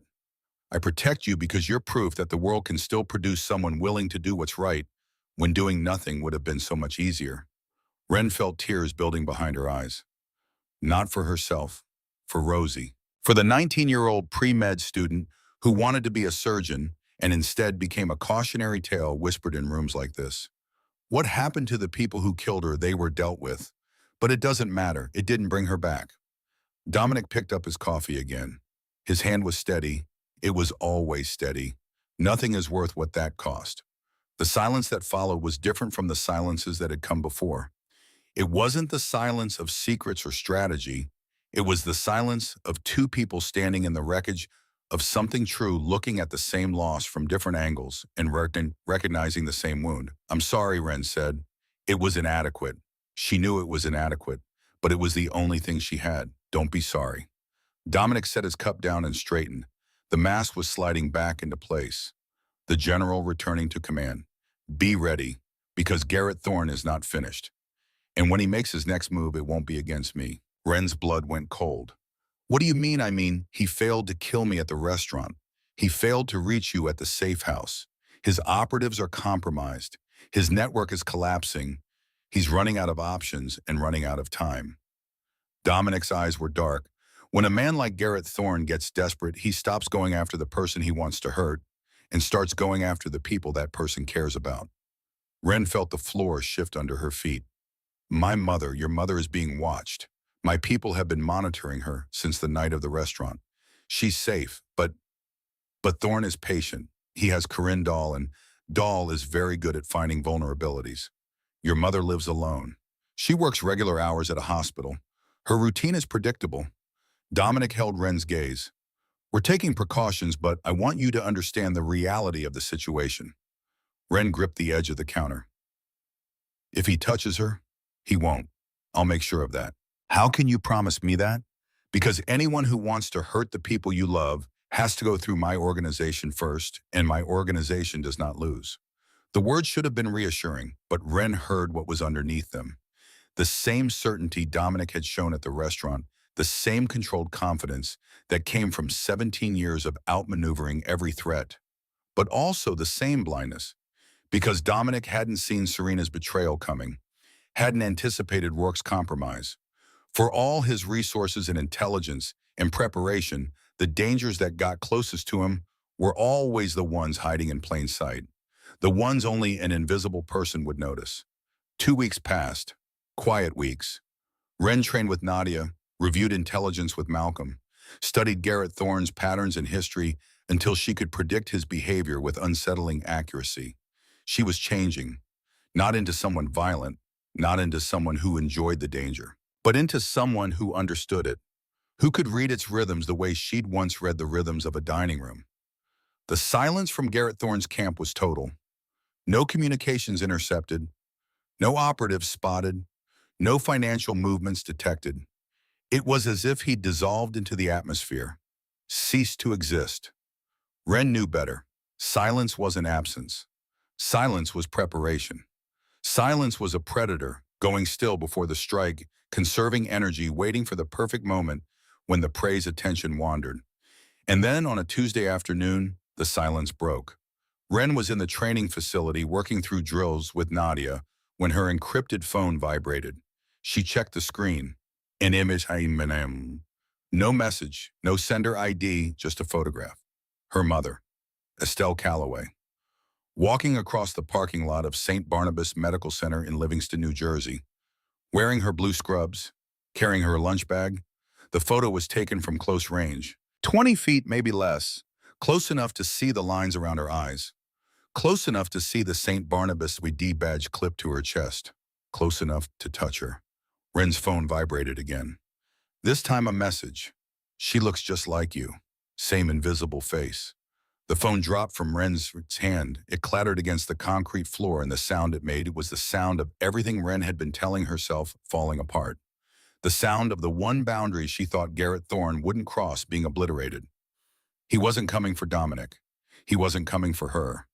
He was coming for her mother. And the worst part, the part that made Ren's blood turn to ice and her vision narrow to a single burning point of clarity, was the realization that all the training, all the preparation, all the careful security and intelligence and planning meant nothing if the person you loved most was standing in a parking lot in New Jersey, completely unaware that a monster had just taken her photograph. Ren picked up the phone. Her hands weren't shaking anymore.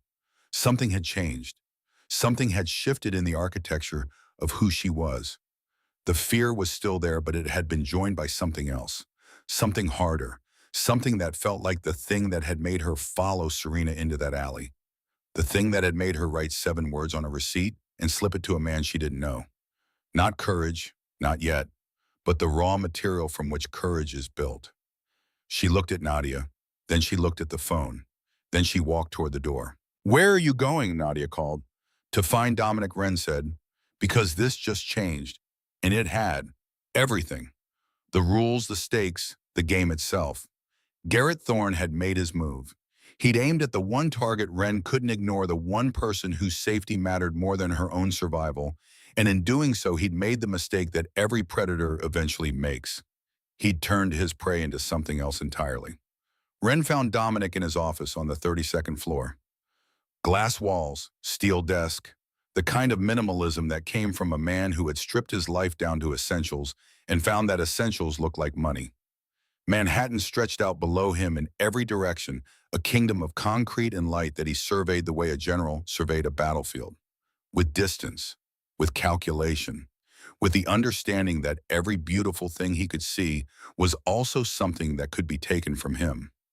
He was on the phone when she entered, speaking in low, rapid tones that she'd learned to recognize as operational.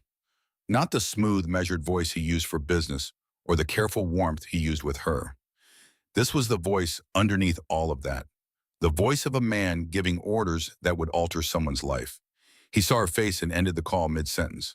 "What happened?" It wasn't a question. Dominic read the answer before Ren spoke it. She held up the phone. The photograph of her mother filled the screen. Estelle Calloway in her blue scrubs walking across the parking lot, completely unaware that someone had been close enough to reach out and touch her shoulder. Dominic took the phone, studied the image. His expression didn't change, but his thumb pressed hard enough against the screen to turn his nail white. "When did this come?" 7 minutes ago. He turned to the window.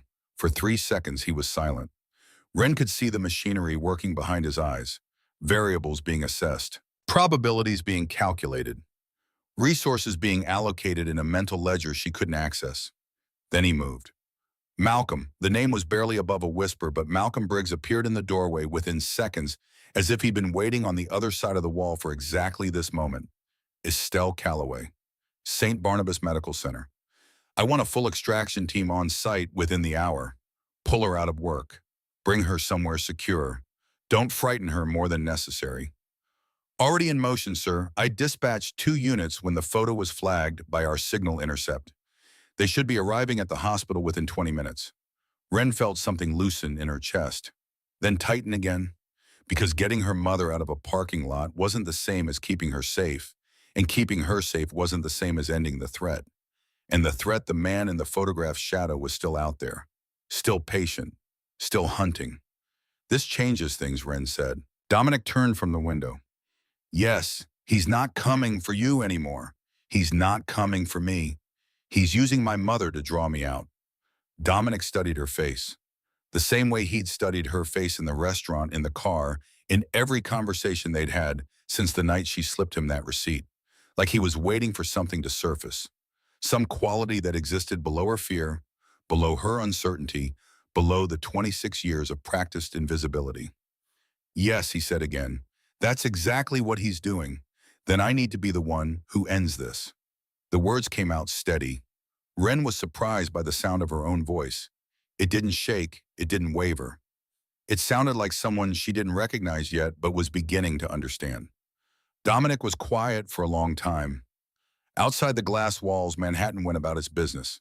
Taxis honking, construction cranes swinging, 8 million people moving through their ordinary lives unaware that on the 32nd floor of an office building in Midtown, a waitress from Brooklyn was asking a man who controlled half the city's underground economy to let her walk into the most dangerous situation of her life. No, Dominic said. Ren had expected this. She'd prepared for it during the elevator ride up, rehearsing arguments in her head the way Nadia had taught her to rehearse scenarios. Anticipate the objection. Address it before it becomes a wall. Listen to me, she said. Garrett Thorne has a pattern. He always works through someone close to the target. He used Serena to get to you.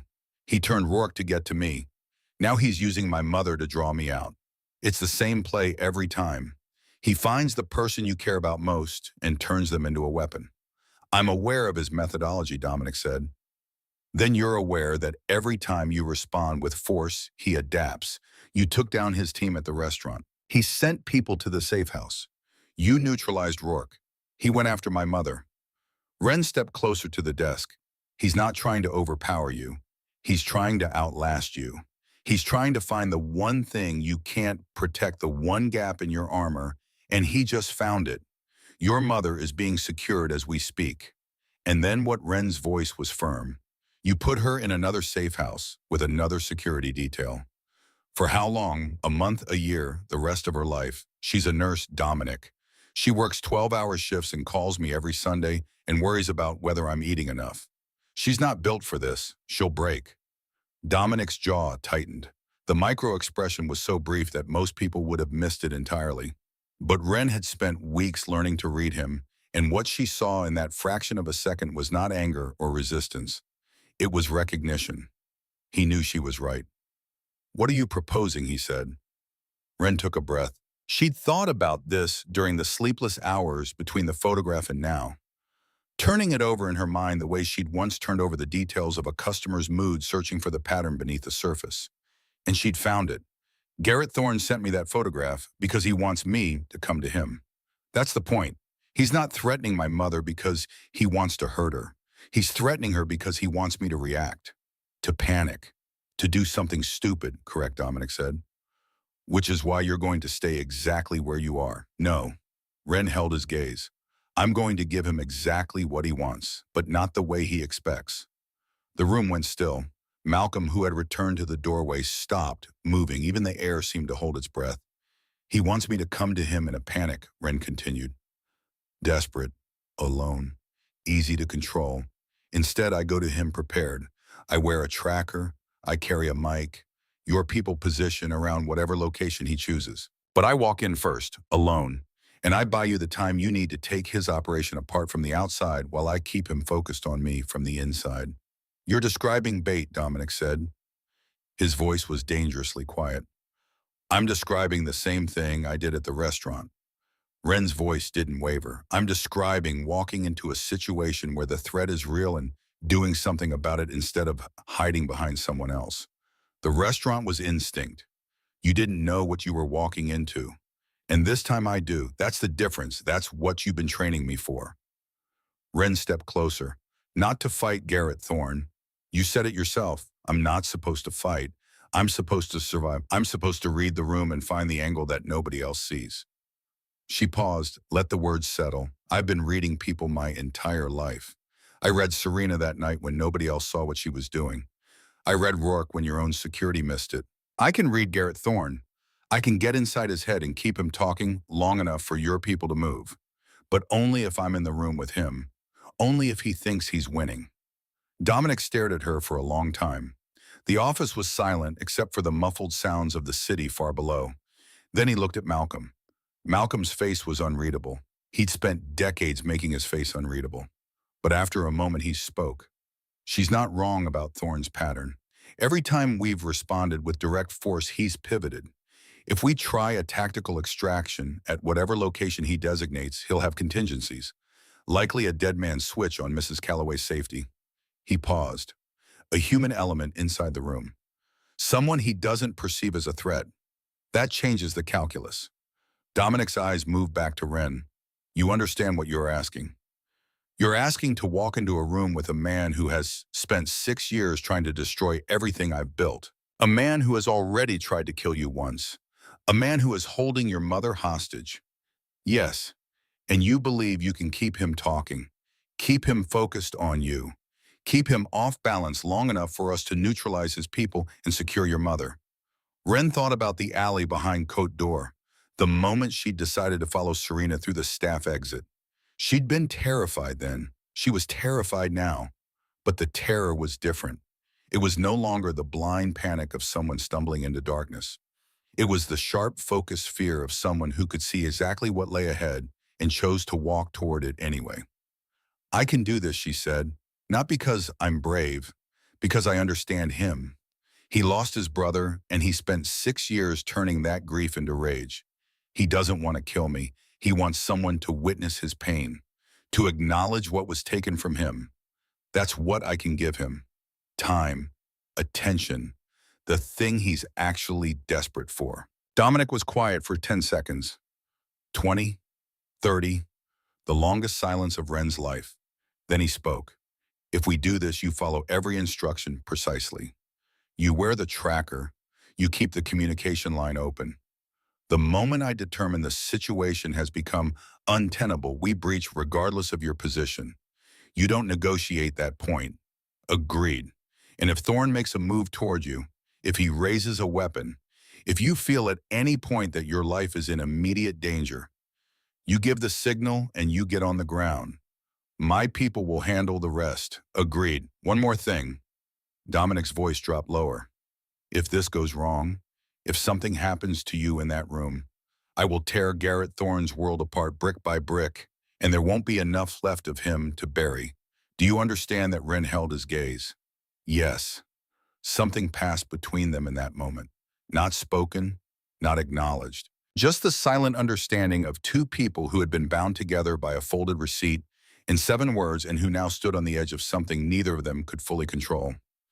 Then we planned, Dominic said, and he sat down behind his desk and became the general again. The call came 6 hours later. Ren answered the encrypted phone on the second ring. The voice on the other end was calm, measured the voice of the man who had rehearsed this conversation many times. Ms. Calloway, my name is Garrett Thorne. I believe you have something that belongs to me.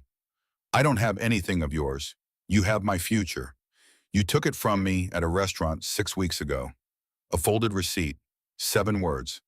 Do you remember Ren's hands were steady? She was seated in the operations room of Dominic's headquarters, surrounded by Malcolm, Nadia, and a team of specialists monitoring every frequency and signal within a 2-mile radius. Dominic stood behind her, arms crossed, listening through an earpiece. I remember Ren said, "Good. Then you understand why we need to talk. Face to face, just you and me." Garrett paused.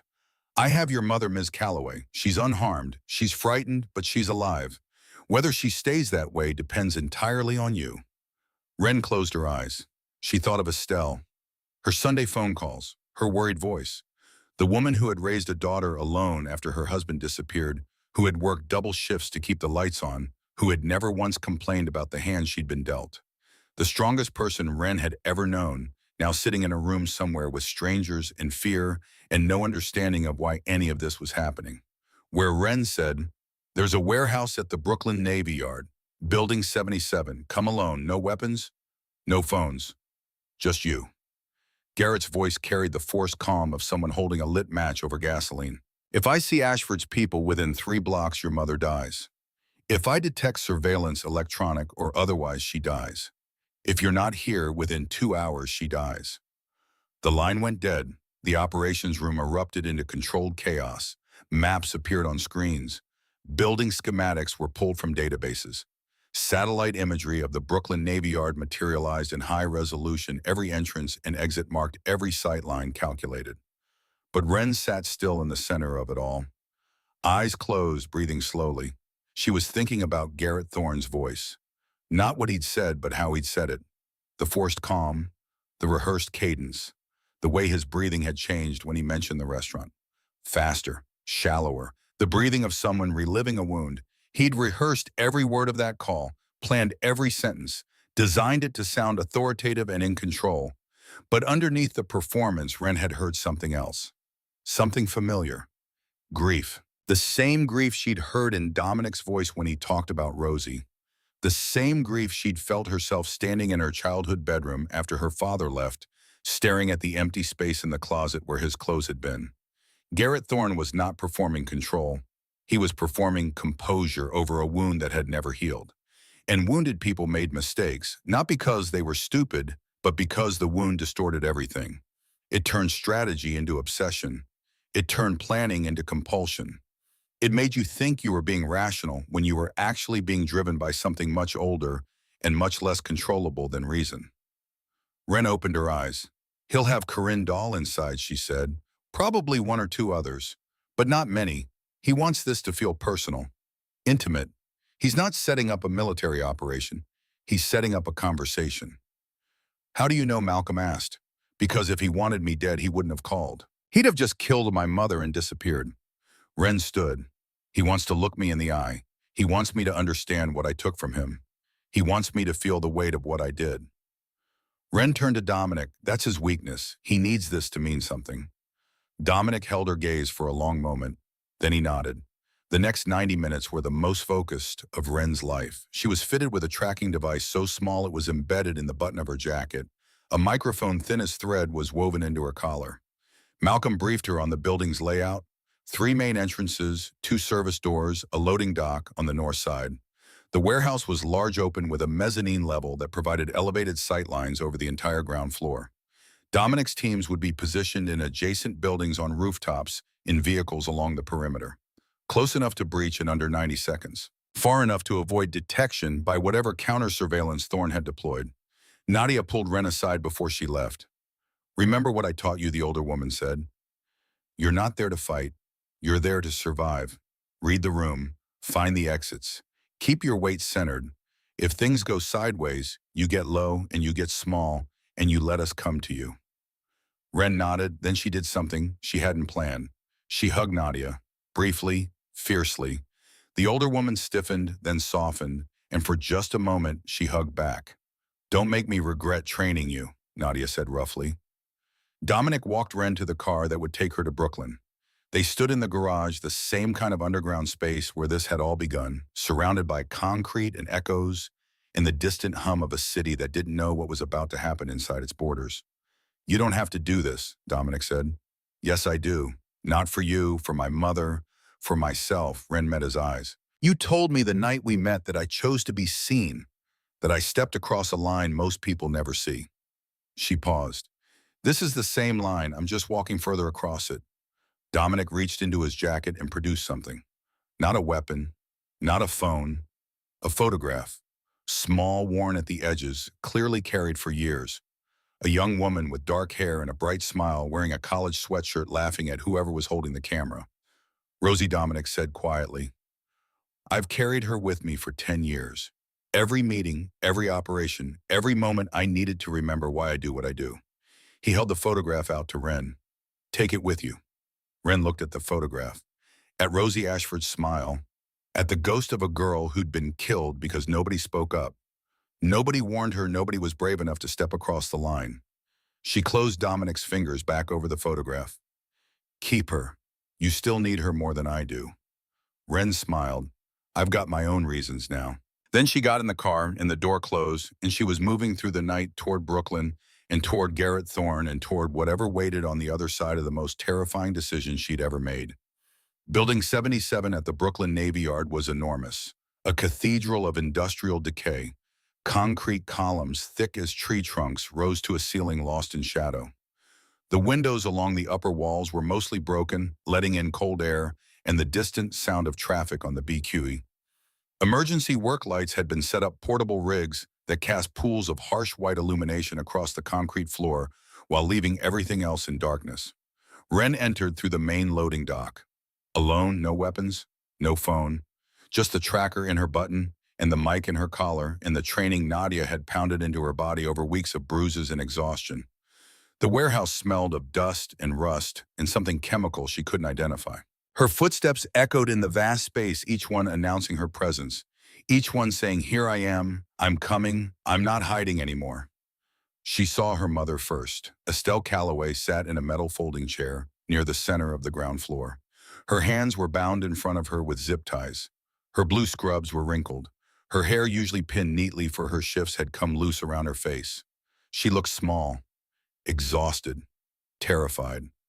But when she saw Ren walking toward her across that concrete wasteland, her face crumpled. Not with fear, with something worse. Relief and horror tangled together the face of a mother who was simultaneously grateful to see her child and devastated that her child had walked into the same trap. Ren, no baby. Why did you come? You shouldn't be here. You should have stayed away. You should have. I'm here, Mom. Ren kept walking, steady, measured, the way Nadia had taught her, weight-centered, eyes scanning, reading the room the way she'd read dining rooms for 8 months, except this room was 100 times larger, and the stakes were infinitely higher. I'm here. It's going to be okay. No, it's not. The voice came from the mezzanine level. Ren looked up. Garrett Thorne stood at the railing, leaning forward with both hands gripping the metal bar. He was thinner than his photograph. The angles of his face were sharper, as if the months since the restaurant had burned away whatever softness remained. His dark hair was pushed back from his face, and the silver at his temples had spread. He wore black, simple, functional. The clothes of a man who had stopped caring about appearances and started caring only about outcomes. But it was his eyes that Ren focused on. Even from 30 feet away, she could see the exhaustion in them, the grief, the 6 years of obsession that had consumed him from the inside out, leaving behind a hollow frame animated by nothing but the need to make someone pay for his brother's death. Corinne Dahl stood behind him. Compact, unremarkable, the woman from Malcolm's photograph. She held a phone in one hand, presumably monitoring surveillance feeds. One other man stood near the far exit, armed but at ease, watching Ren with professional detachment. 3 people, Garrett, Corinne, and the guard. Ren had been right. This wasn't an army. This was an audience. Garrett descended a metal staircase to the ground floor. His footsteps rang against the steel steps, each one deliberate, each one a performance. He stopped 10 feet from Ren, close enough to talk, far enough to maintain the illusion of control. You came alone, he said. His voice was the same as the phone call, controlled, rehearsed. But up close, the cracks were visible, a tremor at the corner of his mouth, a tightness around his eyes. The look of a man who hadn't slept properly in years. You told me to, Ren said. I told Ashford's men to stay away too. Garrett tilted his head. But I'm not naive enough to believe they're not out there somewhere. Am I? Ren said nothing, let the silence sit. Nadia had taught her that silence was a tool, not a void. Most people rushed to fill it. The ones who could sit and soak in it without flinching had power. Garrett studied her face, looking for something. The same something Dominic had looked for the night of the restaurant. Some quality that explained why an ordinary woman had done an extraordinary thing. You're not what I expected, Garrett said quietly. I spent 6 weeks looking at your photograph, reading your file, trying to understand how a waitress from Brooklyn destroyed everything I'd built. He shook his head slowly. You're nobody. Ren felt the word land. Nobody. The word she'd used to describe herself for 26 years. The word her invisible life had been built around. You're right, she said. I am nobody. I'm a waitress who served expensive food to people who never looked at me. I lived in a studio apartment the size of your bathroom. I had no money, no connections, no power. I was invisible. Then why? The word cracked out of Garrett like something breaking. Why did you do it? Why did you warn him? You didn't know who he was. You didn't know who I was. You had no stake in any of it. You could have walked away. You could have stayed invisible. He took a step closer. So why? Ren looked at him. Really looked the way she'd learned to look at people. Not at the surface, not at the performance, at the thing underneath. She saw a man who'd been 24 years old when his brother was murdered. She saw 6 years of grief calcified into rage, and rage hardened into purpose, and purpose narrowed into obsession, until there was nothing left of the man Marcus Thorne had known. She saw someone who had forgotten what he was fighting for, and remembered only what he was fighting against. Because I heard your people in that alley, Ren said. I heard the plan. I heard that a man was going to be killed when he walked out of a restaurant. She paused, and I thought about my father. Garrett's expression flickered. He hadn't expected that. My father left when I was 9. No warning, no goodbye, no explanation. Just gone. Ren's voice was steady. I spent 17 years wondering what happened, wondering if someone could have told me. warned me, given me one moment to prepare for the worst thing that ever happened to my childhood. Nobody did. Nobody said a word. She let the words settle. When I heard those men in the alley, when I understood what was about to happen, all I could think was that somewhere someone was going to lose a person they loved. Without warning, without explanation, just gone. Ren's eyes held Garrett's. The way your brother was taken from you. The words landed like stones dropping into deep water. Garrett's composure cracked. Not dramatically. Not the way Serena had broken in that back room. This was subtler. A fissure in rock. A tremor in the fault line. Don't talk about my brother. Garrett's voice was low, dangerous. His hand twitched toward his waistband. On the mezzanine, Corinne shifted forward. Ren didn't step back. She held her ground the way Nadia had taught her. Weight centered, eyes steady. Showing fear was permission. Showing calm was a wall. Marcus Thorne, Ren said quietly, killed 6 years ago. He was 28. He was trying to get out. He wanted a normal life. Garrett's face went rigid. The muscles in his jaw worked like he was chewing glass. How do you know that? Because I know what it looks like when someone loses the person who mattered most. Ren didn't flinch. I've been watching Dominic Ashford for weeks. I know about his sister. Rosalind, 19 years old. She wanted to be a surgeon. She died because she was in the wrong place at the wrong time and nobody warned her. Ren took a step closer. Garrett didn't move. Your brother died the same way, and you've had 6 years trying to make someone pay for that. Sacrificing everything, including Serena, a woman who actually loved you, because the only thing left inside you is the need to make Dominic Ashford feel what you felt the night Marcus didn't come home. Shut up. But it doesn't work, does it? Garrett lunged forward. One step. Violent. His hand closed around Ren's arm, and his face was inches from hers, and she could see every broken thing inside him. Every sleepless night, every morning he'd woken up reaching for a phone call from a brother who would never call again. You don't know anything about what works. His voice was a rasp, a wound-given sound. Ren didn't pull away. Her arm burned where his fingers dug in. Her heart hammered so hard she was certain he could feel it through her skin. But she looked into his eyes and saw what she'd seen in her own mirror for 17 years. The face of someone who'd been left behind. You're right, she said. I don't know your pain, but I know what it looks like. Because I've been carrying my own version of it since I was 9 years old. Garrett's grip loosened, not all at once, finger by finger like a fist learning to unclench. He stepped back. His breathing was ragged. Ren's voice was gentle now, not soft. Gentle. The gentleness of someone who understood the wound because she carried a version of it herself. You thought if you could destroy Dominic Ashford, the pain would stop. But it won't. It can't. Because Marcus is still gone, and killing me, killing my mother, killing Dominic, none of it brings him back. Garrett's hand moved toward his waistband. Ren saw it. The motion was involuntary, reflexive, the gesture of a man reaching for the weapon that had become an extension of his body. But he didn't draw. His hand hovered there, trembling. Behind Ren, Estelle was crying softly. The sound was almost inaudible, but Ren heard it the way she heard everything. The way she'd always heard everything. The quiet sounds that most people missed because most people weren't listening. You want to know why he warned Dominic Ashford that night, Ren said. The real reason, the one I didn't even understand until right now. Garrett's eyes were wet. He blinked once hard like he was trying to force the moisture back through sheer willpower. Because I was tired of being the person who doesn't act, Ren said. I was tired of being invisible. Tired of watching things happen to people and telling myself it wasn't my problem. She paused. I warned him because I couldn't stand the thought of one more person losing someone the way I lost my father, the way you lost Marcus, the way Dominic lost Rosie. Without warning, without a chance.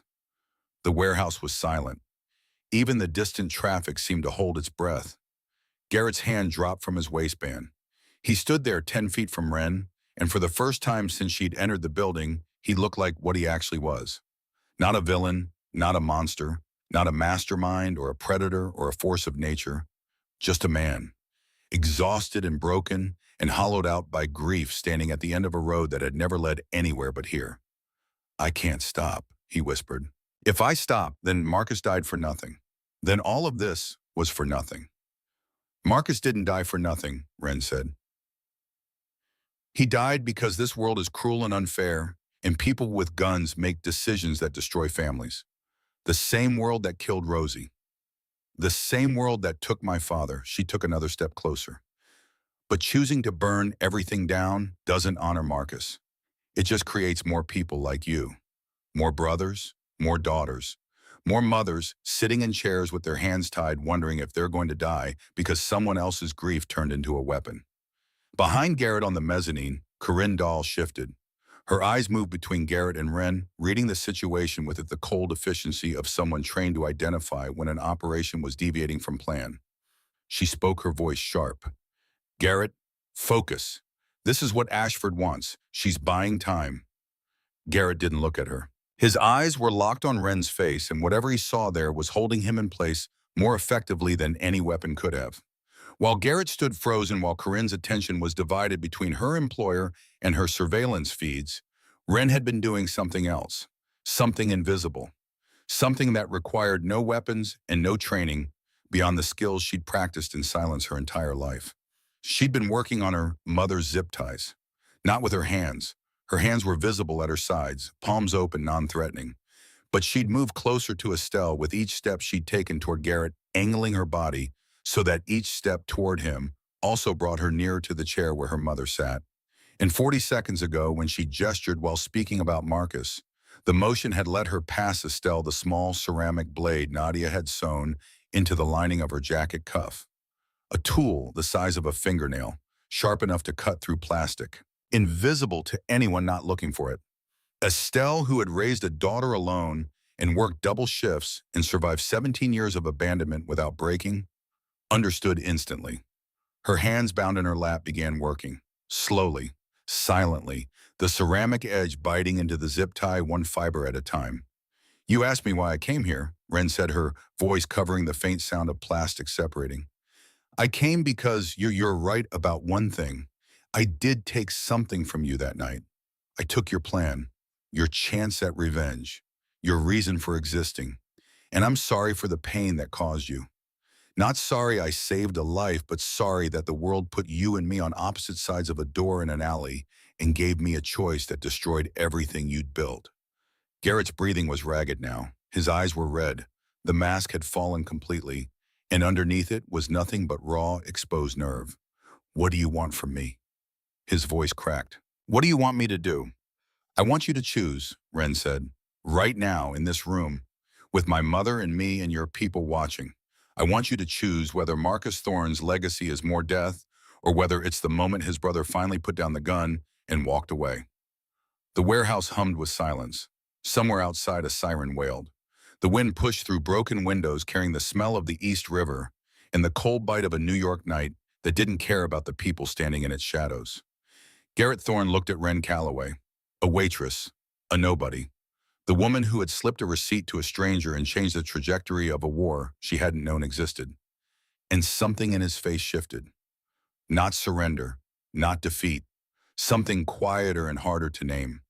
The exhaustion of a man who had been carrying a weight for 6 years and was finally in this moment, considering the possibility that he could set it down. His hand moved to his waistband, slowly, deliberately. Corinne straightened on the mezzanine. The guard by the far exit tensed. Garrett drew the gun. Ren's heart stopped. Behind her, Estelle's hands went still on the zip ties that were almost severed. For one infinite second, Garrett held the weapon at his side, looking at it, looking at Ren, looking at the choice between everything he'd been and everything he might become. Then Estelle Calloway snapped the last fiber of the zip tie and stood from the chair. The sound was small, a quiet pop of plastic giving way. But in the silence of that warehouse, it was a gunshot. Garrett's head snapped toward the movement. Corinne shouted something from the mezzanine. The guard by the exit raised his weapon. Mom, go. Ren's voice was clear and sharp and carried across the warehouse like a bell. Estelle ran, not toward Ren, toward the side exit that Malcolm had identified in the briefing, the door that led to a service corridor where Dominic's people were positioned. She ran the way women run when their children are in danger, and survival is the only prayer left. Feet slapping on concrete, arms pumping. the blue scrubs a blur of color against the gray industrial dark. Garrett didn't fire. His gun hand stayed at his side. He watched Estelle run, and in his eyes, Ren saw something break. The last thread of purpose, the last fiber of the obsession that had held him together for 6 years, snapped as cleanly as the zip tie on Estelle's wrists. Corinne didn't hesitate. She pulled a weapon and descended the mezzanine stairs, moving toward Ren with professional intent. But she made it 3 steps before a door behind her exploded inward, and Malcolm Briggs entered with the quiet lethality of a man who had been doing this longer than Corinne had been alive. Hands where I can see them. Corinne assessed the situation in 2 seconds, saw the tactical reality, saw the men flooding in through every entrance, saw that the operation was over. She set her weapon on the ground, raised her hands, and said nothing. The guard by the far exit did the same, and Garrett Thorne stood in the center of the warehouse, gun still at his side, tears running down his face, and made no move at all. Ren walked toward him. Malcolm's voice crackled in her collar mic, warning her to stop, to get clear, to let his people handle the situation. She kept walking. She stopped 3 feet from Garrett's bed, close enough to see the grief, close enough to see the exhaustion, close enough to see the boy he'd been before Marcus died and the man that boy had become, and the ghost of the man he might have been if the world had been kinder. She held out her hand. "Give me the gun," Garrett had. He looked at her hand, looked at the gun, looked at her face. And then slowly, like a man putting down a burden he had carried across a continent, Garrett Thorne placed the weapon in Ren Calloway's palm. She set it on the concrete floor and kicked it away. It skittered across the warehouse and disappeared into shadow. Malcolm's people moved in. Quiet. Professional. Garrett was guided to the ground, hands secured behind his back with a gentleness that surprised Ren, until she realized that Malcolm had been watching the entire exchange and understood that this man was not a threat anymore. He was a collapse. Ren found her mother in the service corridor, surrounded by 2 of Dominic's people. Estelle was shaking, sobbing. When she saw Ren, she grabbed her daughter with the desperate strength of someone who had just been shown the edge of the world and pulled back from it. They held each other in that concrete corridor while sirens approached and voices echoed through the warehouse, and the machinery of justice began its slow grinding work. Ren Estelle said into her daughter's hair, "You came for me. I'll always come for you, Mom. Your father never would have done this." Estelle pulled back, cupping Ren's face in her hands. Her eyes were red and swollen and fierce with a love that had survived everything the world had thrown at it. He would have stayed invisible. He would have run. Ren looked at her mother, at the strongest person she'd ever known, and she said the truest thing she'd ever said. "I'm not him, Mom. I never was." Garrett Thorne was processed by Dominic's organization before any law enforcement arrived. Malcolm handled the logistics with the same calm precision he brought to everything. Garrett's remaining assets were seized. His network was dismantled. Corinne Dahl was released with a warning that made the color drain from her unremarkable face.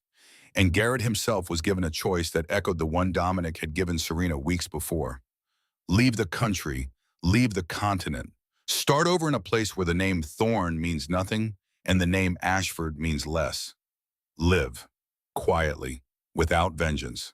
Or refuse and face the consequences of 6 years of criminal enterprise laid bare for federal prosecutors who would be very interested in the testimony Dominic's organization could provide.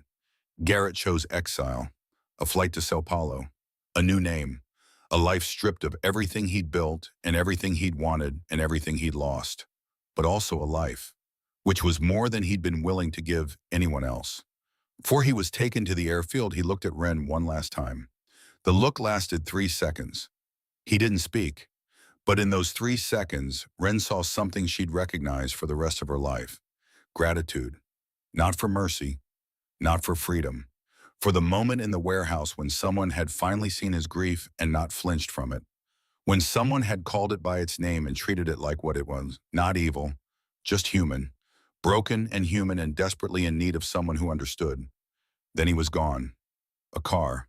An airfield. A plane vanishing into the sky over Queens.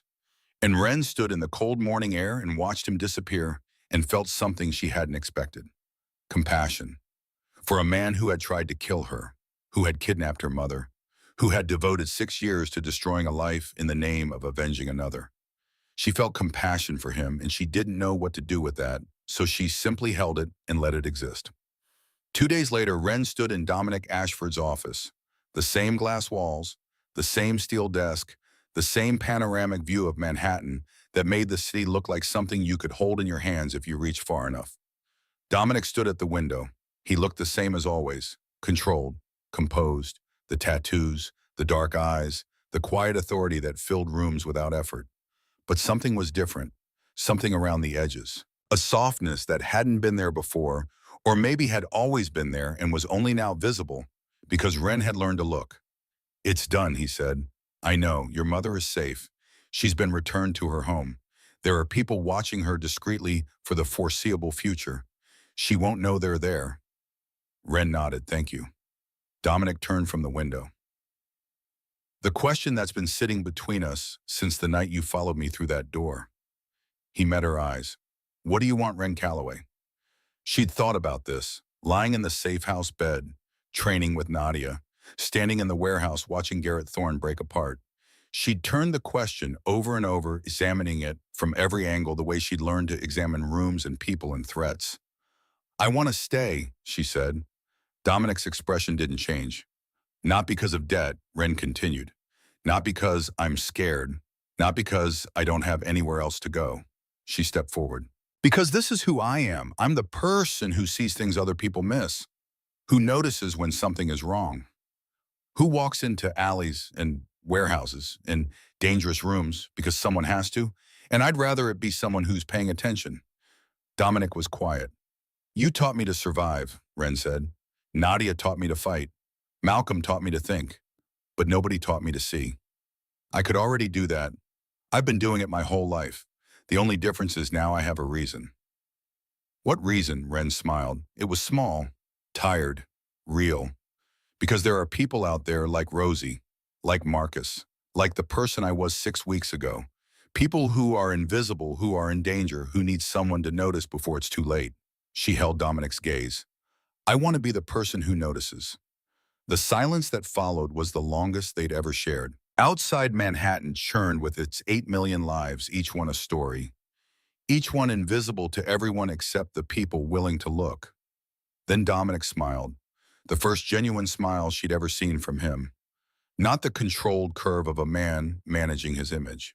A real smile that reached his eyes and changed his face into something almost gentle. "Deal," he said, and held out his hand. Wren took it.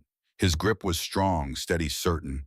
The same grip that had helped her to her feet in the training facility weeks ago. But this time it meant something different. Not rescue, not protection, partnership. "But I have a condition," Wren said. Dominic raised an eyebrow. "No more safe houses, no more golden cages. I keep my apartment in Brooklyn. I call my mother every Sunday, and I decide which rooms I walk into, not you." Dominic studied her face. The face of a woman who had been invisible for 26 years and had chosen on a Friday night in Manhattan's most expensive restaurant to be seen. "Deal," he said again. They shook hands, standing in glass and steel and sunlight, two people bound together by a folded receipt and 7 words that had changed the trajectory of both their lives. That evening, Wren took the subway home to Brooklyn. Her studio apartment was exactly as she'd left it. Small, cramped. The window still overlooked the fire escape and the brick wall next door. The refrigerator still made its dying animal sound when the compressor kicked in. Nothing had changed. Everything had changed. She sat on the edge of her bed and called her mother. "Hey, Mom, Wren, baby, are you okay? Are you home? Are you safe? I'm home. I'm safe, I'm okay." Silence on the other end. Then Estelle's voice quieter, steadier. The voice of a woman who had survived the worst night of her life and found something on the other side that she hadn't expected. "Pride, that thing you did, in that warehouse, coming for me like that." Estelle paused. "Your father, he would never. He couldn't have." "I know, Mom. You're not invisible, Wren. You never were. I always saw you. Every single day." Wren pressed her hand over her mouth. The tears came warm and silent, running down her cheeks and dropping onto the bedspread of her small, ordinary, perfect apartment. "I know, Mom. I know you did." They talked for an hour, about nothing and everything, about Estelle's shifts at the hospital, about the weather in New Jersey, about a recipe Estelle wanted to try this weekend, about the ordinary, beautiful, unremarkable things that made up a life. When Wren finally hung up, she walked to the window. Brooklyn stretched out below her in shades of amber and shadow. Not the glittering Manhattan skyline she'd stared at from Dominic's office. Just rooftops and streetlights and the distant rumble of the elevated train. Her neighborhood. Her home. She thought about the night at Cote d'Or, the alley, the receipt, 7 words on paper that had cracked open a life she didn't know she was living. She thought about Garrett Thorne on a plane to South America, carrying his grief to a new continent where it might finally be allowed to heal. She thought about Serena Voss, a ghost in a green dress, learning somewhere to live with truth instead of lies. She thought about Rosie Ashford, 19 years old forever, who wanted to be a surgeon and instead became the reason a waitress was still alive. And she thought about herself, Wren Calloway, 26, the girl who served expensive food and went home alone and never made waves.